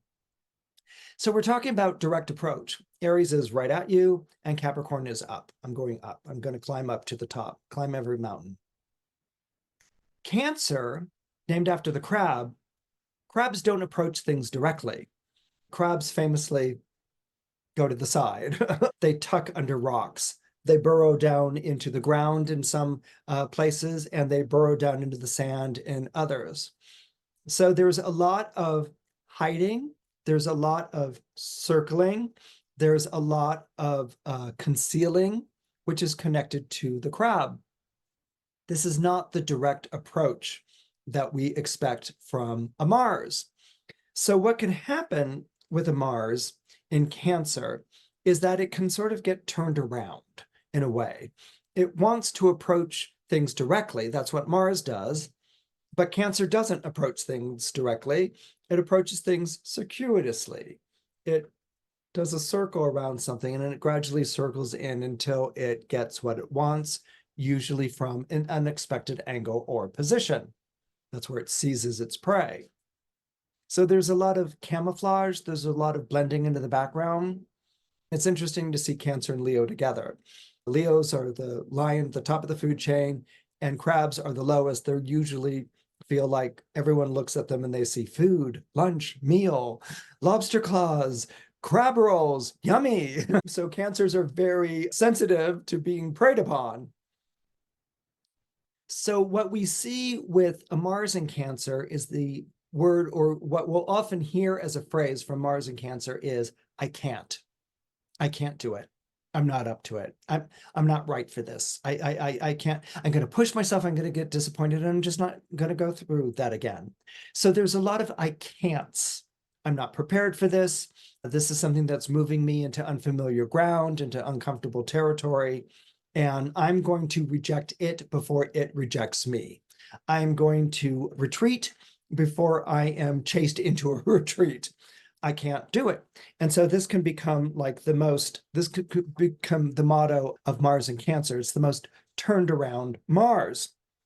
Now, Mars in Cancer can also be convinced so much that they're going to be rejected or that they're going to fail that they won't even try. And they'll say, no, I'm not even going to try. But what happens here is that Mars comes into conflict with Cancer. In other words, Cancer will always go for preservation of the family, preservation of self, preservation of the young. Cancer wants to protect It's mothering in nature, and it wants to preserve and it wants to protect. Mars wants to get what it wants. Okay, it sees something that it wants. It can be a goal, it can be an item it wants to purchase, it can be a conquest of love. Okay, it sees something it wants and it wants to get it. And what you get with a Mars in Cancer, and why I say it's the most turned around of the Marses, is that the more it retreats, the more it feels it wants, and the more it retreats, the more it's going to. And you get that it's more than a tug of war, because what I'm describing is a process. Mars in Cancer can say, I'm not going to do this, and then they'll obsess about it. It won't leave or whatever. And then they'll maybe even learn the lines to the audition they said they weren't going to. Or they'll, prep, to go on the date that they said that they weren't going to go on this date. They can't leave it alone. And so they circle back to do the action that they want to do to accomplish the feat, to seize the prize. It's funny because it's the walking away that stokes, that provokes the Mars. And it's the walking away that actually teaches you how to work with your Mars in Cancer. A lot of times Mars isn't prepared for what it wants. It can leap without looking. It can get involved in a battle without having really analyzed the situation. When you have a Mars in Cancer and you're walking away from something, you're walking away, you say you can't do it, you talked yourself into wanting it, now you're going to do it. Then you start thinking about things like preparing. How do I get myself prepared for something like this? Mars in Cancer is not going to be impulsive. It's going to figure out a way that it can get what it wants. And like Capricorn, it can be a strategic Mars. But the strategizing is coming from a position of, I probably won't get it, so what do I need to do to get it? So that brings in preparation, and that brings in strategy, and it also brings in the element of surprise. People with Mars in Cancer have a way of camouflaging their steps, camouflaging their progress, so that even though it looks like the ship is sailing away, it might just be rounding the corner and coming back through a different avenue, the surprise attack. And that can also be associated with a Mars in Cancer. It can create the image that it's left the situation only to sneak around and approach it from an angle where it's going to be sure of its success. And that's something that you should always know about a Mars in Cancer. When it acts, it's going to act with knowing that it's going to be successful, and that success is going to be based on preparation, strategy, and almost always an element of surprise. Jupiter is at home in the zodiac signs of Sagittarius and Pisces. I find it fascinating that Jupiter should show up ruling these two particular zodiac signs, these two particular times of year. Sagittarius is basically November 20th to December 20th, and Pisces is essentially February 18 or 19 to March 18 or 19. Astrology is a calendar. Some people say it's a science, some people say it's a religion, but I think what we can all agree upon is that astrology is a calendar. It was created by civilizations to tell time. That's what the Mesoamerican astrology did. That's what astrology in Mesopotamia did. That's what astrology in China did, and the Asian countries around China. And that's what astrology in India did. And these are just the astrologies we know about. There are doubtless countless astrologies that we don't know about that have been lost to sands of time. But for the astrologies that we do know about, it was used to record time and to anticipate time. And so those twin impulses of history and foresight are both baked into the practice of astrology. Another type of calendar, we can have a solar calendar. That's what Western astrology is based on. We can have a lunar calendar, and that's what Vedic astrology is based on. There's also another kind of calendar, which is the liturgical calendar, the calendar of the church that lists all the feast days and important days of celebration. What I find fascinating about Jupiter appearing in the zodiac signs of Sagittarius and Pisces is that Jupiter has a strong affiliation to the ninth house, which is the house of the church. And Jupiter has a strong association to the 12th house, which is the house of the mystic or of mysticism. If you think of the church as being scriptural or doctrinal, it's an institution. It has a house of worship. It could be a cathedral, a temple, a shrine, a synagogue. There is a place of worship. In the 12th house, it's kind of outside that place of worship. The 12th house traditionally ruled over convents and abbeys and retreats, okay, where people retreated to contemplate God in solitude and in silence. And so Jupiter has an affiliation with that as well.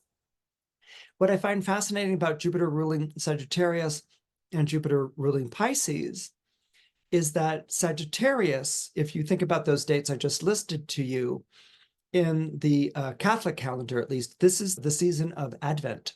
But this is a season in which we anticipate the birth of Christ. There's the Advent season, which culminates in the birth of Christ, in Christmas. And so there is a looking to God. There is a looking to the miracle, right? When we go and we look at Pisces season, this is the season of Lent. In the season of Sagittarius, you're going to parties and drinking and eating a lot. And then in the season of Lent, you're fasting and you are looking forward to the appearance of God again. But here you're looking forward to the resurrection. One is the birth of Christ, and the resurrection takes place at Easter, which officially ends Lent. So Jupiter has strong affiliations with religion and with mysticism, along with wisdom and philosophy. Jupiter also has a very strong connection to the way that we envision God. It can be said that there are 12 versions of God at least, because Jupiter can be in 12 zodiac signs. Your version of God could be traditional. Your version of God can be gods and goddesses. It can be pagan. It can be just goddesses. Your version of God might be agnostic, or your version of God might be God is math. You can have all of these different faces, what Joseph Campbell called the masks of God, attributed to whatever zodiac sign Jupiter is in. So Jupiter is going to be the planet of belief. Jupiter is going to be the planet of faith. Jupiter is also a moral planet. People born under Sagittarius Pisces, they believe in a right and a wrong. They believe that there are forces of good in the universe and there are forces of darkness in the universe. And that the universe is a living entity. It's a moral universe. And so when you have strong Jupiter, there's a very strong moral cause to your being. There's also the belief that Jupiter in Sagittarius and Pisces is that good begets good. That if something good is done to you, you pay it forward. It's not so much about reciprocity, like, oh, you did something good, I'm going to do something good for you. You don't keep it in that alliance of privilege or benefit. What you do is someone did you a good turn, and now you're going to pay that forward, usually to a stranger, usually to someone that you don't know, and usually somebody in need. And this is Jupiter's way of good begets good. Good acts beget good acts. You're not doing it because you're a good person or to feel wonderful about yourself. You're doing it because you are spreading the wealth. But in this instance, it's not the wealth of coin. You're spreading the wealth of goodwill. And this is an attribute of Jupiter. So this is kind of like the idea that I want you to think of when I'm talking about Jupiter being at home. It's a very communal planet. It's very interested in benefiting all of the people that are under its auspices, that are under its governance. And Jupiter, being a planet of good fortune and higher purpose, is also a planet of philanthropy. It wants to bring people into the fold. And that's because Jupiter is the Roman god. The Greek version was Zeus. Zeus was the god of the polis, the city-state. So the idea of the city, urban life, people who don't have anything to do with each other, but live in a shared space.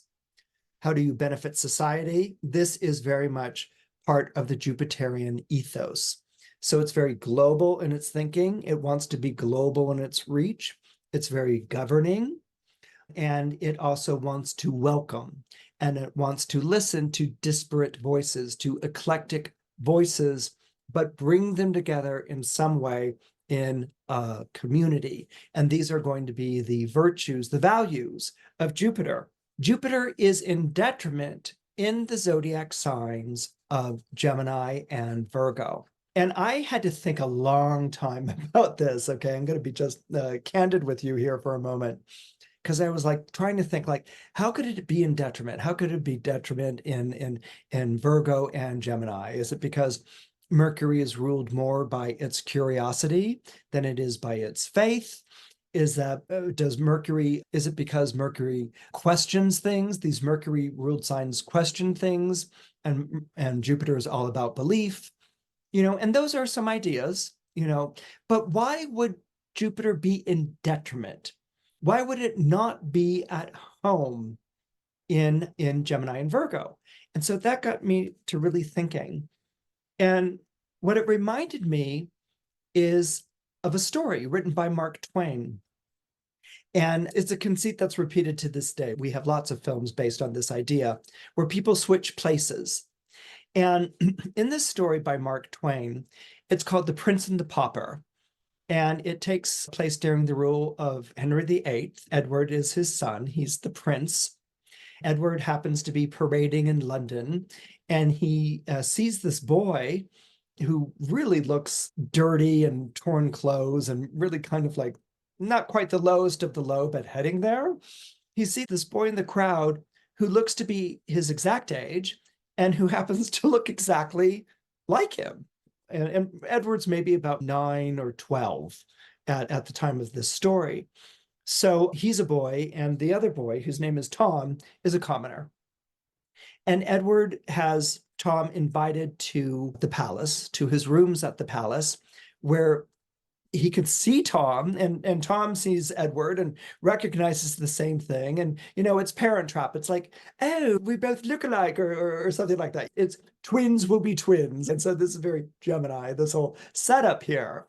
And so they come up with this idea, which is also very mercurial and very Gemini, of like, let's trade places and see what it's like to live in one another's world. Like, wouldn't that be a marvelous trick to play on people? Wouldn't that be a marvelous joke? So Tom gets a good scrubbing, gets a good bath, and gets the robes and things like that put on him. And Edward sort of gives him some quick tips about what to do at court. And Tom's like trying to follow it all. And Edward puts on Tom's clothing, his tattered clothing, his well-worn pants and shirt that probably smells and hasn't been washed and whatever. And he's off to have his adventure. He gets to escape the trappings of court and go out and see what the world is. He's going to impersonate Tom. He gets Tom's home address from him, and he goes and impersonates Tom, and Tom will be Edward at court. And as you can expect, hilarity ensues. I mean, Tom is miserable as a prince at first. He's tongue-tied. He doesn't know what to say. He's looking at all these men who are much older than him, who are talking to him, expecting to make decisions and stamp decrees and things like that. And he's kind of like, doesn't get it, and kind of is kind of uncharacteristically quiet, but he's trying to play it as reserved. And Edward goes to Tom's house and is immediately grabbed by the shirt, taken into the house, the door is slammed closed, and beaten by Tom's drunkard father.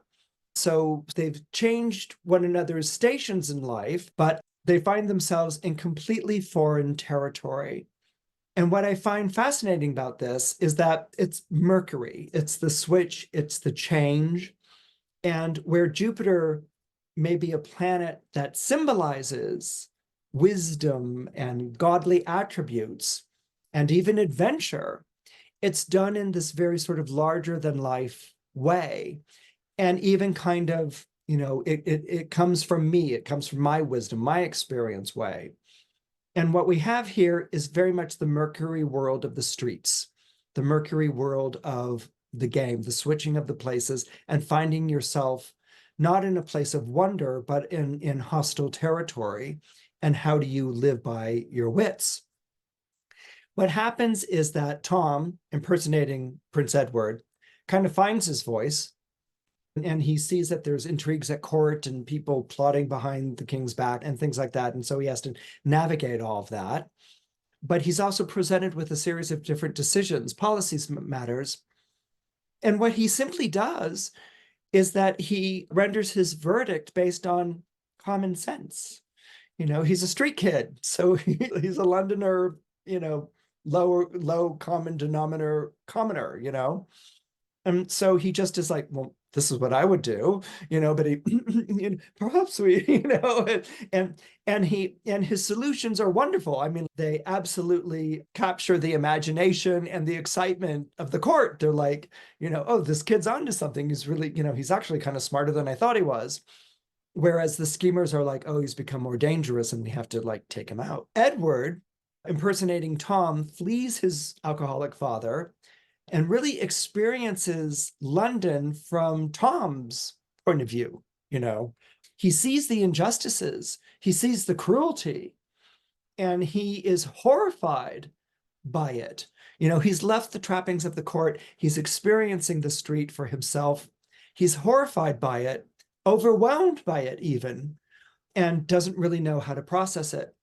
What moves the action forward is that the king dies, and so the court wants Prince Edward to produce the seal, which he's kept in a hiding place. And Tom has no idea where the seal is. So he has to stall, so as not to be exposed. Edward hears that his father has died, knows completely the predicament that he's put Tom in. He wants to rush back to court, but nobody believes him. I mean, he goes to the palace and they're like, you street whatever, no, you can't come in. And he's like, but I'm Prince Edward. And they're like, yeah, right. And I'm, Mary, Queen of Scots, type of thing. And he's repelled. There's a soldier, Miles, who shows up. And he's like, well, young lad, what troubles you? And he's like, I'm Prince Edward and my father's died and I have to get to court. And he's like, you're Prince Edward? Well, I do have to say you look a lot like him, but maybe you're having a mental breakdown or something like that. And he's like, no, I've exchanged places with a boy named Tom. He's a commoner. I'm Edward. I have to get back to the palace and produce the seal so that I can become king of England.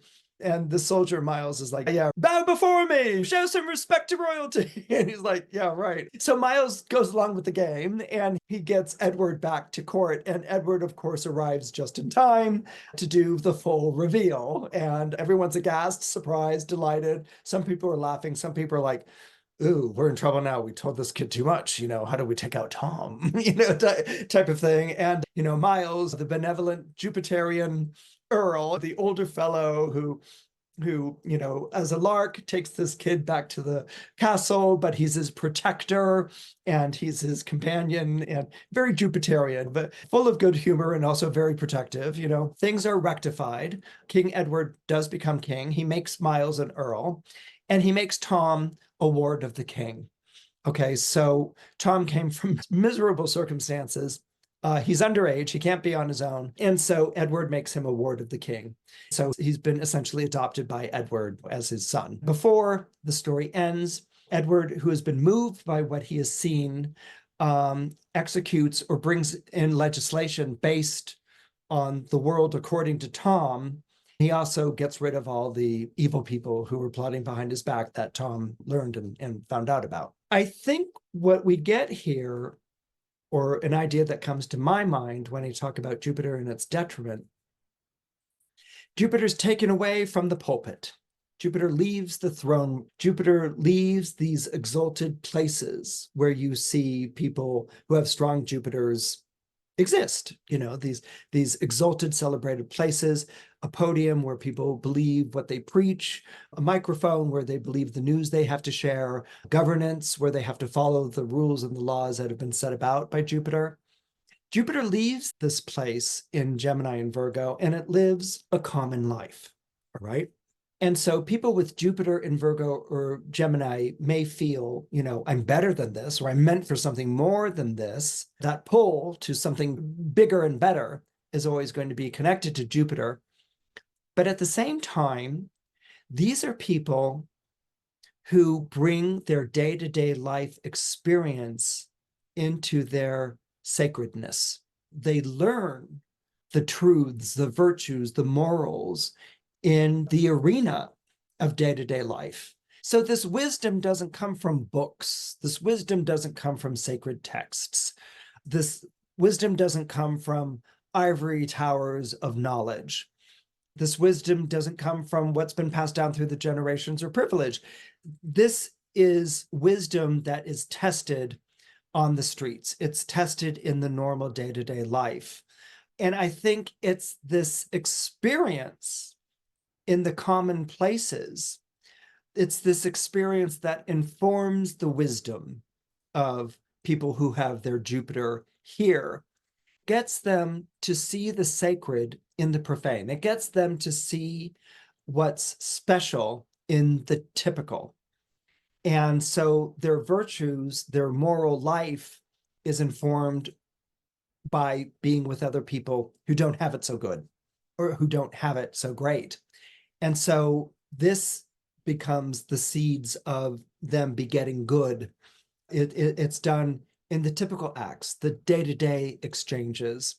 And I think that this is what Jupiter, although it's in its detriment in Mercury because it's left the trappings of the emperor's world, but it gains the knowledge and the wisdom you can only gain by living among people and not among sacred objects or thrones or bejeweled props. The reason Jupiter is exalted in the zodiac sign of Cancer brings us back to that idea of communion again. My background is Christianity, so I use that as a reference, and I don't pretend to understand other religions as well. So when I reference Christianity and particularly Catholicism, that's really just a testament to my background and not done out of preference or saying that this is the right religion or the right set of beliefs. I just want to make that clear. But Jupiter has an association with guest friendship, okay, which was a practice that was associated with Zeus in ancient Greece. In this guest friendship, the idea was that you opened your doors to someone in need. If someone came to your door and knocked on it, you didn't turn them away, you welcomed them in. And this comes from the early days of Christianity around the idea of communion, which lends itself to community, was gathering around a table to celebrate a meal together as brothers and sisters, as brethren. So this opening the door to people who weren't from the same class as you, the same culture as you, who weren't as educated or who weren't as miserable. This opening the door was seen as a Christian challenge, really. It's certainly something that is encouraged by the Gospels, but it's also treated in the parables and the different sayings of Christ as a challenge, that once you get complacent in your self-righteousness, you close your heart, you close your doors, you say, I'm fortunate because I believe in the one great faith, and so I'm turning my back on those who aren't doing as well, and I'm closing my heart, I'm closing my mind, I'm closing my doors. So that spirit of the Gospels was in welcoming and opening doors mostly to people who were down on their luck or facing great difficulty, as well as to people who had heard the word, which is what gospel means, and followed. I'm getting like this because the hearth and the home, the meal, the shared meal, which is so much connected to the zodiac sign of Cancer. But then you add the Jupiterian element of inviting people in who aren't part of your hearth and home, people who aren't part of your family, people who may not even be part of your community, and giving them a place at this table, giving them a place where they could be fed, where there is solace and comfort, and where there is belonging. And Jupiter is very much a planet about belonging.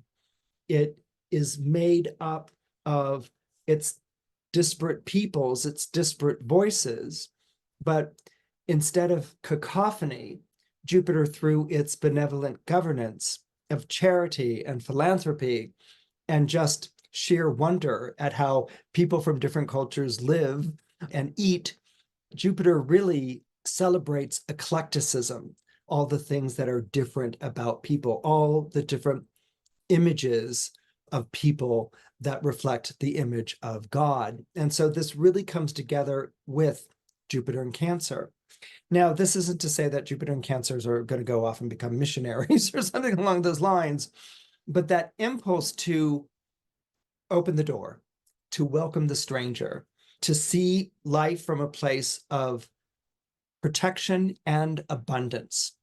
We often talk about good fortune with the planet Jupiter, and abundance, and certainly Cancer with its associated with the solstice is a time of abundance. It's the season of abundance. But Jupiter was also a protective deity. And so there is that as well. So I think that what we have, if got Jupiter in Cancer, aside from inheriting well, and that might be connected to property or generating wealth through real estate, all rather classic or traditional ideas of Jupiter in Cancer. What we also would include is that when you have Jupiter in Cancer, there's kind of like a guardian angel that's looking out after you. So there's a kind of feeling of being protected in a way. But again, the call is good begets good. Okay, if you've got Jupiter in Cancer. And this is how Jupiter acts in all of our lives, but it's going to act this way, particularly for people who have Jupiter in Cancer. Good begets good. The more generous you are with a Jupiter in Cancer, the more generosity you will experience. But I'm not sharing this with you as like, what's the secret to good fortune, or something like that. It's more to encourage that moral goodness of generosity. The more you open your door to the stranger, the more you try to embrace the person that you disagree with, the more you try to soothe those who've been hurt, the more understanding you are, the more generous you are as a person in your exchanges, in your emotions, perhaps in your personal philanthropy and charity. All of this makes your life a better life. And what I also want to end on here is that Jupiter was a planet of sanctuaries. The church was a place of sanctuary. You could run into a church, no matter what you were running from, and you could cry out sanctuary with the expectation that you would be protected, no matter who was pursuing you. And Jupiter in Cancer has that similar feeling to it. There is a protective quality, opening doors to people who are maybe on the run, but there is a protective quality. And certainly providing that sanctuary for others also creates an ever-expanding sanctuary for yourself. And Jupiter, as we can see, is in fall in the zodiac sign of Capricorn, which makes perfect sense because Capricorn is ruled by Saturn, and Jupiter and Saturn are enemies in Greek mythology, and they tend to be enemies in astrology as well. Although the simple truth is that Jupiter and Saturn are flip sides of the same coin. Jupiter is the hand that giveth, and Saturn is the hand that taketh away. So when we see Jupiter here in Capricorn, we see a tremendous challenge to faith. We see a tremendous challenge to belief. People who are born with Jupiter in Capricorn, theirs is pretty much a hard knock life. And we see this represented with the goat sort of butting and tossing Jupiter on top of its head. Jupiter is in fall in this particular state. If it's abundant, feeling abundant, and able to be abundant in the zodiac sign of Cancer, which is the summer solstice, it cannot be as abundant in the sign of scarcity, which is represented by Capricorn. So if you have your Jupiter in Capricorn, as I said, you probably have experienced a hard knock life. Circumstances might have been very difficult, maybe even aligned against you early on, or you may have just had a wonderful knack for choosing the hardest path to travel. You might have like, if I could come up with the most difficult way to get from one point to another, let's go there. Okay, so Jupiter in Capricorn has a tendency to choose the hardest path to travel. It's always the hard way. And this is why people with Jupiter in Capricorn can sometimes feel like circumstances are conspiring against them to make things more difficult than they need to be. But nevertheless, they persevere. fortune is hard to come by those people who have their Jupiter in Capricorn.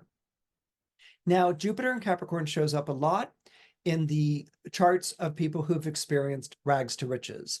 In other words, they might have come from no money or things in which the economic circumstances were more than challenging, they were impossible, and maybe even actual disenfranchisement or disownment earlier on in their life. They might have even had patterns of that at different times where they've been thrown out of the house or thrown out of the company, something along those lines, and forced to make their own way in the world. And they do make their own way in the world. And a lot of times they actually fashion their own destiny. They create their own fortune. And this can show up in one of two ways. This can be the person who's rags to riches, and they made their money, and they went against the grain, and they sacrificed, and they worked really hard, and they persevered against the odds. And so now that they've reached this place of success, other people should work just as hard as they did to get to this place, okay? So again, we have this kind of issue of succession, which we first encountered with the Mars in Capricorn. Again, we have it sort of repeating here as well. You know, if I did it, you can do it. Or yes, I could bequeath you this money, but I don't want spoiled trust fund babies as my legacy. I'm going to give you nothing, and you can prove yourself, and this will build character, and this will, you know, create status for you, and you'll have the joy of having earned it yourself. Okay, so sometimes people with Jupiter and Capricorn don't share what they've acquired, their successes. They may even jealously guard it. Or sometimes they can be rather moralizing about it. You know, that I'm going to be very moralistic, and this is going to build character, and I didn't have this, so you shouldn't have this, and let's see how you do. And again, it can be based on, it can sound like it's good for you, but chances are it's based on that scarcity place, which is in the back corner of every Capricornian psyche. That our resources are scarce. You never know when you're going to be left with nothing, and what are you going to do if you are? So there may be that sort of holding on quality that happens with the rags to riches Jupiter in Capricorn. But there's also another type of Jupiter in Capricorn who realizes that, you know, whatever they've acquired or built needs to be shared. You know, and they want to do this. And so this is the Jupiter in Capricorn that becomes the sponsor. This is the Jupiter in Capricorn that becomes the patron. This is the Jupiter in Capricorn who realizes that there really is an obligation, a duty to help people who are disadvantaged or having a hard time, to make it easier for them so that their talents and their skills can flourish. Okay, and so this can absolutely show up with a Jupiter in Capricorn, but it's not going to be something where they just sort of willy-nilly, you know, write out checks or whatever. This is going to be targeted. Okay, this is going to be helping people who, you know, are disadvantaged and look like they could do something with it. You know, all they need is a chance. All they need is a big brother, a big sister. All they need is someone intervening. It's not just going to be, you know, distributed casually. The Jupiter in Capricorn is really going to target and research where this philanthropy is going to go, and it's going to want to build, probably focus on the ground floor, probably focus on people who are really at the bottom of the ladder of success, to help give them more of an equal opportunity, and then to support that, but in a way where they have to check in over and over again. You know, you're not just like spending this recklessly, you're actually building something for yourself. So it will be invested in things like, you know, probably training programs or colleges or schools or safe spaces where people can improve themselves. Finally, if you have your Jupiter in Capricorn, you were probably handed a pretty tough obstacle course early in life. But it can also mean with Jupiter and Capricorn, because of the influence of Saturn, that good fortune comes to you later on in life, where you might have felt discouraged by the people who were making the football team or becoming successes in their 20s and 30s. You might have felt like, when is fortune ever going to smile on you? Jupiter and Capricorn can be delayed gratification. Fortune showing up much later than it did for other people. But the beauty of that aside from like, it's about time you showed up, thank you. The beauty of that is that it's fortune that you can use wisely and with experience. You've gone through the difficulties, you've gone through the challenges. So you're not just sort of like a lottery winner who's like, yay, I'm rich and my life is, no, you're able to take that good fortune and figure out how it's going to work in your life and how it's going to build up you in your life and the people that you care about. So even though it's hard, fortune coming to you later on in life, it's good because it comes to you at a time in your life where you're experienced enough to put it to a good use. And let's face it, with a Jupiter in Capricorn, delayed gratification is better than no gratification at all. And as you can imagine, the reason that Saturn is at home in domicile in the zodiac signs of Capricorn and Aquarius is because these are the winter signs. Pisces is a winter sign too, but it's already starting to warm up to the spring equinox. But here in Capricorn, which is December 20th to January 20th, followed by Aquarius, which is basically January 20th to February 20th, you can be sure that these are the darkest, coldest times of year. And this, of course, is where we're going to find Saturn very much at home. Saturn was the planet that was furthest away from the sun before the discovery of the moderns in 1781. It was the slowest moving. It was the planet that spent the most time traveling through a zodiac sign, and it was the palest light. Venus and Jupiter are brilliant. Whenever you go out and see them at night, whether they're rising in the morning or rising in the evening, you can't miss them. Your eye goes right to them. They're incredibly bright. Mars isn't as bright, but it's red. And so you can see the red, the ruddiness, and you can say, oh, that's Mars, because Mars is, after all, the red planet.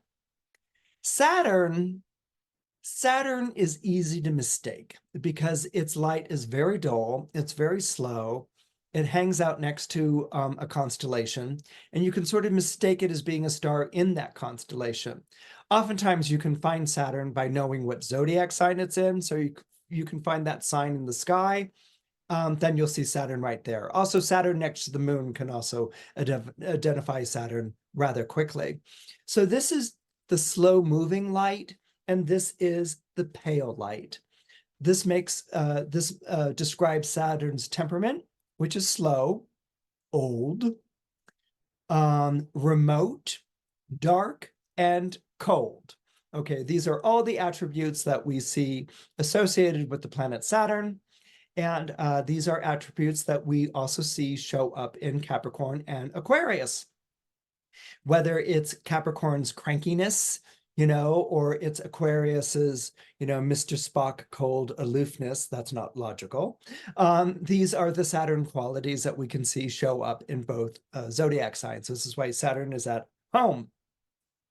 The other thing that I like to sort of mention with Saturn is that Saturn is the planet of the outsider. In Greek mythology, Saturn rebels against his father Uranus. He overthrows him, only to be in turn overthrown by Jupiter, who then becomes king of the gods. So there is a rebellious streak in Saturn's character because he overthrew his father Uranus.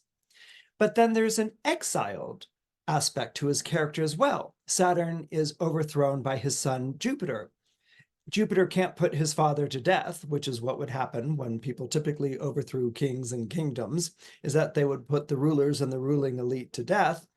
Saturn's a god. Saturn's immortal. So Jupiter can't put Saturn to death. Jupiter has to exile Saturn away from Olympus, and Saturn is exiled to Earth, basically. So Saturn is both the rebel and the outsider, the exiled deity.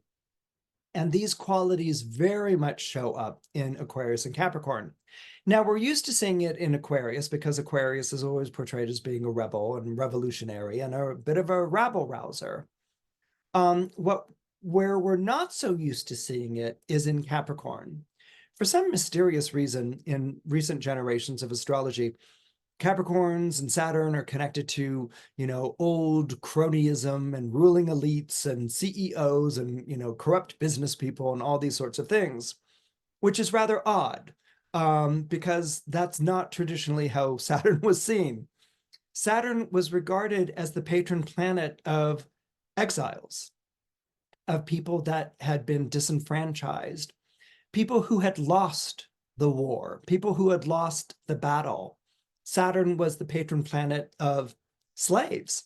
Saturn was the patron planet of ruins, civilizations that existed centuries ago that were once glorious, but had fallen and gone into decay and left behind things like temples and pyramids.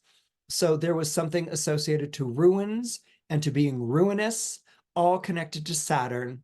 And Saturn, of course, is the planet of time, named after the Greek god Kronos, who is the god of time.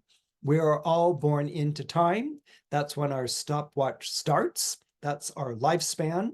And there's going to come a time where the stopwatch stops, and that is the end of the lifespan.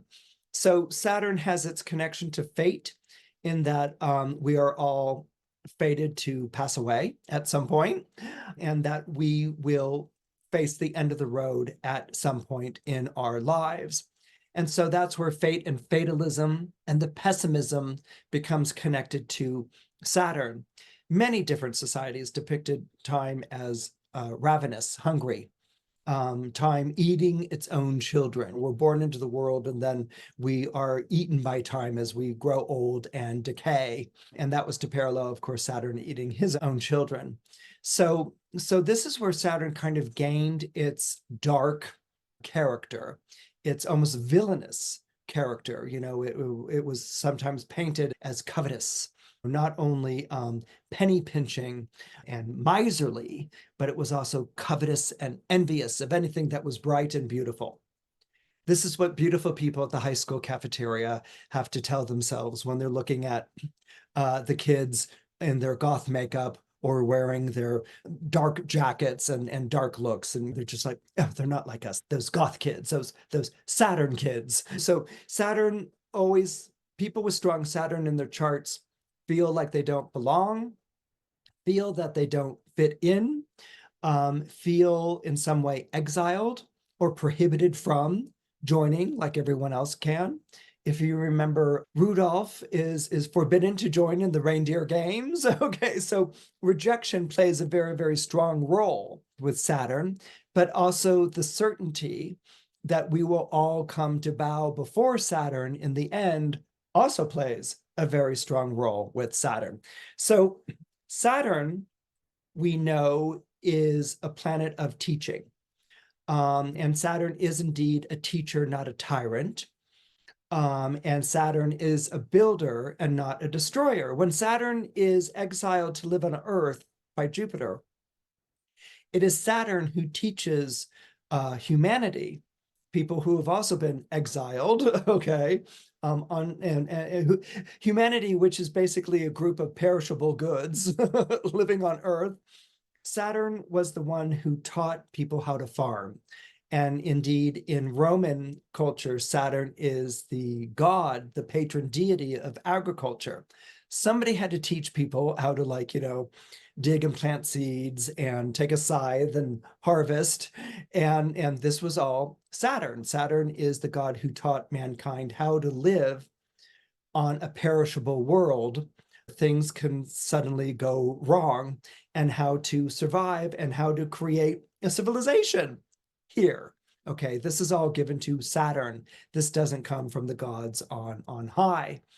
So when Saturn teaches, Saturn often teaches when it transits your sign by moving away the dead wood, the false securities, the things that you thought you needed. Saturn will take that away. And oftentimes, people can resist when they're older students, can resist being taught because this is the way they learned it, or, and so they hold on to their education. Saturn doesn't just teach grade school in our lives. Saturn teaches throughout all of your life, and you are continually graduating from one class to another, to another, to another. And so Saturn teaches by showing you what no longer works and what you can leave behind. And when you do this, it's just like when you harvest, you don't just keep what's left growing, you raise everything, R-A-Z-E, raise. You bring everything down to the ground so that it can begin to sprout anew. And so Saturn will level things. It's a builder, not a destroyer, because in its leveling of things, it allows for new life to then grow. As a gardener, I know that you often have to prune and cut back, sometimes much more extremely than I can take looking at the plant, but that's to foster new growth. And this is what Saturn does. Saturn is still very much an agricultural type of planet. So Saturn is in detriment. If Saturn is most at home in the winter signs, obviously it's going to be in detriment in the summer signs. And we covered a bit of this. The summer is a season of abundance. The winter is a season of scarcity. A planet used to scarcity isn't used to living in abundance. All right. I mean, take the Cinderella story, for instance, right? She is called Cinderella because she cleans the cinders out of the fireplace. And she's dressed in rags, and she has a fairy godmother who makes her beautiful to look at. And she goes to this ball that she wasn't invited to. She's the uninvited guest. And she shows up and she wows the crowd and she wows the prince. But she can only stay there till midnight, Saturn fated hour. There's going to be an end to this. You get to enjoy this beautiful moment, but it ends at midnight and you better leave because you're going to revert to your humble origins. You're going to revert to your cinder look. And so she does. She leaves behind a glass slipper. She loves that she had this wonderful event, but also misses it and knows that she'll never be discovered. But the prince has the shoe.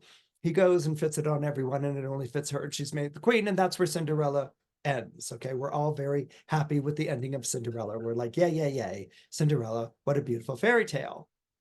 Saturn is always really concerned with the day after. So what happens on the day after? Is Cinderella prepared to be queen of the realm? Does she even know what that looks like? Can she even wrap her mind around it? And this is what I mean by the planet of scarcity isn't comfortable in the planet of abundance. You can almost imagine Cinderella, on the day after she marries the prince, everyone's looking for her around that palace. We looked in the garden, she wasn't there. We looked in the banquet room, she wasn't there. We looked in the salon, she wasn't there. Where is Cinderella? Where's Queen Cinderella, Princess Cinderella? Where is she? Well, I know where she is. She's scrubbing out the fireplaces in the palace, probably all 23 of them. She's out there scrubbing away because that's what she knows. That's what she's comfortable with. And so that's kind of the image I would share with you for Saturn in its detriment in the summer signs. It doesn't know what to do with itself. It's used to things being really difficult. It doesn't trust lounging around. It doesn't know what to do with relaxation. It just doesn't get it. And so this is why Saturn is in detriment in the summer signs. So that lack of bonding and belonging, we talked about the exile, the overthrown, that can come up with people who have their Saturns in Cancer or Leo. Certainly not being comfortable talking about its needs. Cancer can be very comfortable with I love to see you. Why can't you call your mother or call me your father once in a while? You always have a place here. Cancers have no problem making their needs known, okay? And Leo really has no problem making its needs known. It's like, I want your attention. I want your respect when I'm talking to you, mister. There's that kind of parental, because the sun and moon signs are parental signs by nature. But they can also be kids, and they have no problem making their needs known. You throw Saturn there, you're never going to hear about it. The person will suffer in silence, and it will be so silent that you will never even suspect the suffering. But also the Saturn in Cancer and Saturn in Leo, because it doesn't trust the season of abundance and might feel even experienced exile from the family in some way. They might have been the black sheep or the one who was hopelessly misunderstood. There's also a fear of being let down. And so they don't really lower the walls. They don't want to suddenly show need or love and then have someone reject or not show it back. So that fear of being let down is something that Saturn and those signs will guard. What you can also have particularly with a Saturn in Leo, is a fear that you're never going to grow into the person that you're supposed to be. Remember, the sun is in domicile, at home in Leo, and so it's all about growing into the person you're supposed to be. If you've got a Saturn in Leo, there can be a fear that you'll never grow into the person that you're supposed to be. And so how do you relate to that? Do you decide not to even try? You know, that it's an exercise in futility and I'm not even going to try? Or is it something that it's an obstacle that you come up against again and again and again? You know, I should have done this with my life, but I did this instead. Or what does Marlon Brando say on the waterfront? I should have been a contender. You know, I mean, he should have been this champion, but he ended up being a bum.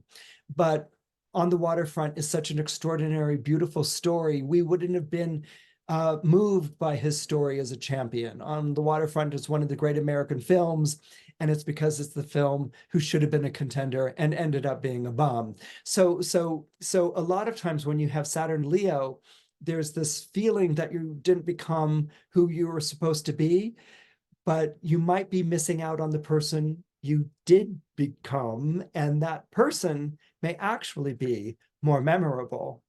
And finally, Saturn in the signs of being in detriment in the signs of Cancer and Leo may feel uneasy or anxious about the way that it exhibits authority. As I sort of mentioned a little bit earlier, Leo and Cancer are parental signs. You know, Leo's good dad, Cancer's good mom.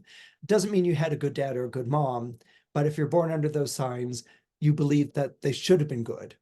And you're so committed to the good dad, the good mom, that even if you came from a miserable family, your kids or your family or the people you call your family will not experience what you did, because you are going to be the good father and you are going to be the good mother. You put Saturn there, and there can be a feeling like, I'm not a good father, I'm not a good mother, I'm not a good parent, I'm not good at this. That could also extend to any sort of position of authority. I'm not a good boss, or people, you know, are they making fun of me behind my back? You know, you question your own decisions, you question your own authority. And so Saturn becomes the planet of tests by getting you to rise to the occasion of authority, you know, getting you to understand what authority is like. And challenging you to step into those shoes, to get out of the fireplace, Cinderella, and to become the princess, you know, and not to go and just scrub clean the fireplaces. It's a challenge to go and become the authority that you are, and to experience the goodness that has come into your life. Saturn is exalted, most celebrated, in the zodiac sign of Libra. And that's kind of fascinating. It's like, why would Saturn be most celebrated in the zodiac sign of Libra? I mean, like, that doesn't really make a lot of sense. Libra is beautiful, refined. It's connected to Venus. It's connected to marriage. It's connected to romance, civilization, culture. Why is Saturn exalted here? I mean, is it just like on its good behavior, or what's up with that? Well, the reason why Saturn is exalted in the zodiac sign of Libra, we need to return to the agricultural year. The sun is exalted in the zodiac sign of Aries because it comes at the beginning of the agricultural year. So it's the most promising. And it's in fall in the zodiac sign of Libra because this is where the sun is losing its light, it's losing its heat. So the sun is exalted in Aries and it's in fall in Libra. Saturn is the planet that is opposite the sun. Saturn is the planet that's opposite both luminaries. So Saturn is at home in the sign that's opposite the sun. Okay, Aquarius is opposite to Leo. And Saturn is at home in the zodiac sign that is opposite Cancer. Saturn is at home in Capricorn to the moon, which is the ruler of Cancer. So where the sun is exalted at beginning of the year and fallen because the year has come to a close, Saturn is exalted in Libra because it is showing the end of the agricultural year. Okay, so this is, it's most celebrated in Libra because this is when things come to an end. But it's not an end like winter is coming. It's not an end like things are miserable. My exercises in futility are even more futile than I ever imagined. It's not a miserable end. It's the ending of the harvest season. Okay, you have enjoyed the abundance of summer. Now we are moving into autumn. And so what you do from Virgo, the end of summer, and into autumn is that you harvest. Okay, you harvest the crops. You see what you've earned, celebrate what you've earned. You either have big feasts because you have to eat it all before it goes to ruin. Remember, they didn't have refrigerators back centuries ago. Okay, so you would feast a lot, or you would store things. You would fill up your storehouses of grain. You would kill pigs and things like this so that you could preserve the meat over you salt is associated to Saturn, you salted the meat and you preserved it during the time of scarcity. So harvest was seen as enjoying the rewards of your abundance. Okay, so this is Saturn in his benign aspect, because Saturn is celebrating things coming to an end. And things are coming to an end because now you know what's in your bank account, or now you know what you've acquired. These are the things that belong to you. The gratification, you get to enjoy these things. As I mentioned earlier, with Venus, Libra is the season of the grape harvest, of wine making. So there's, a little bit of wine during this period of time, which makes the peasants even more frolicsome and happy. So Saturn, remember, the planet is associated with the god of agriculture in the Roman pantheon. So Saturn is celebrating the workers. Saturn is celebrating the peasants who work so damn hard, that land, and to do everything. And this is a time of just really being able to enjoy it. Summer may be the season of abundance. If you were of the elite, you could go on a hunt or go falconing or something along those lines, But if you were a peasant, you worked through the summer. You sheared the sheep, you harvested, or you weeded, or you set up the crops, or you mowed the grass, or whatever. You worked very, very hard. But if you were a peasant, a worker, okay, and you come to Libra autumn, there's nothing to grow anything more, right? You're going to a time where you're kind of like, getting some days off here and there. So you reap what you've sown and you fill your storehouses of grain. And this is a really benevolent, really lovely look at Saturn being exalted in the zodiac sign of Libra. And if the harvest wasn't so great, let's say you had a famine, let's say you had a poor harvest, you had a drought, then Saturn in Libra told you exactly where you stood. So Saturn could also be the reality check. Okay, this wasn't a great year or whatever. This is all I had to bring in. And so Saturn has shown, that maybe it wasn't a great year. It wasn't a great harvest. You knew that as you were working the land the whole time through. You come to an end and you collect your earnings, whatever they may be. And this is essentially what Libra is. Remember, Libra is the only zodiac sign that's an actual instrument. It's not a creature. So Libra, why do we put things in the balance? We put things in the balance to ascertain the value of something. So last year you might have heaped up that balance and it was a great harvest and you got paid a lot. This year it might have been a meager harvest and you didn't get just paid so much. And so Libra, says, I'm sorry, that it sucks to be you and that your harvest wasn't so great, but I'm a scale and I tell the truth and I cannot lie. And this is what you get for the harvest that you brought in. It's just like the bathroom scale when you go and stand on it. And you could have sworn that you should have lost 3 pounds the day before, but here you are 3 pounds heavier. Ugh, scandal. How did that happen? Well, Libra cannot lie, and Saturn being exalted in Libra is the hard truth. So if the harvest isn't so great, that's what you take away from it. No excuses. That's what it is. You have maybe circumstances were to blame, but you have to live with it.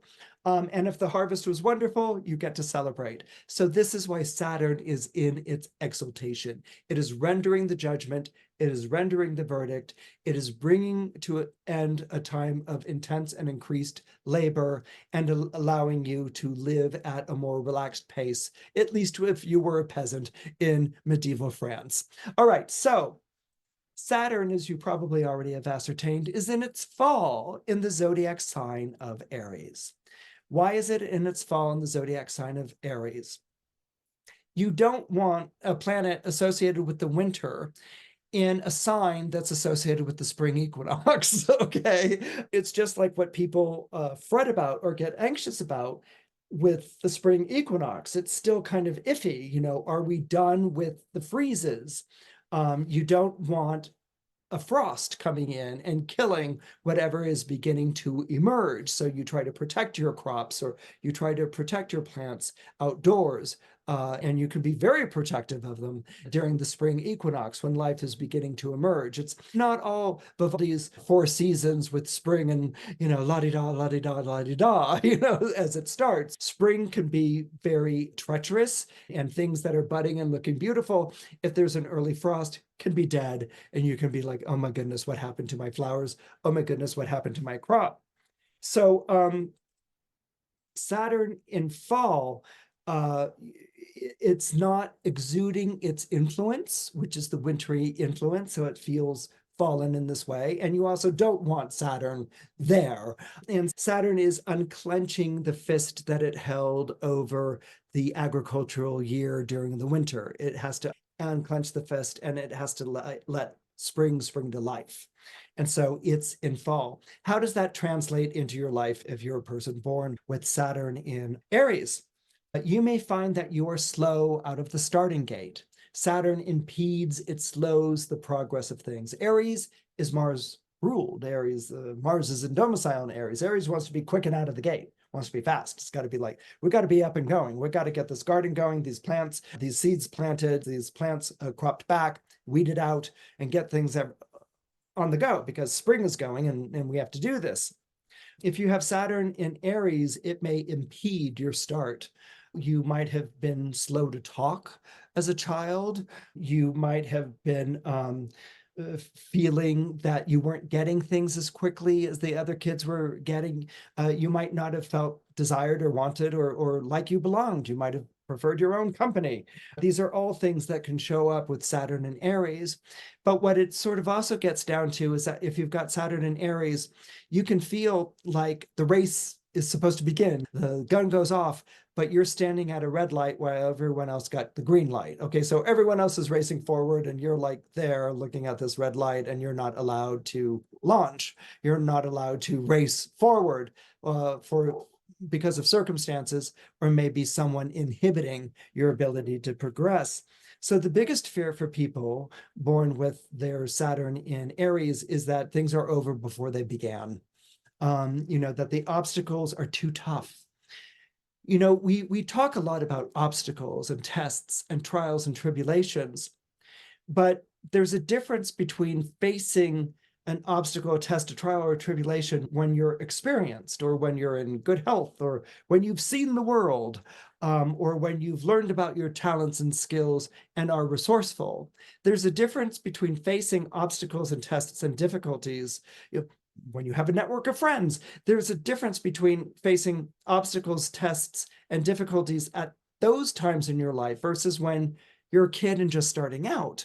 You haven't developed the network of friends. You don't really understand your skills and talents. You're still a kid.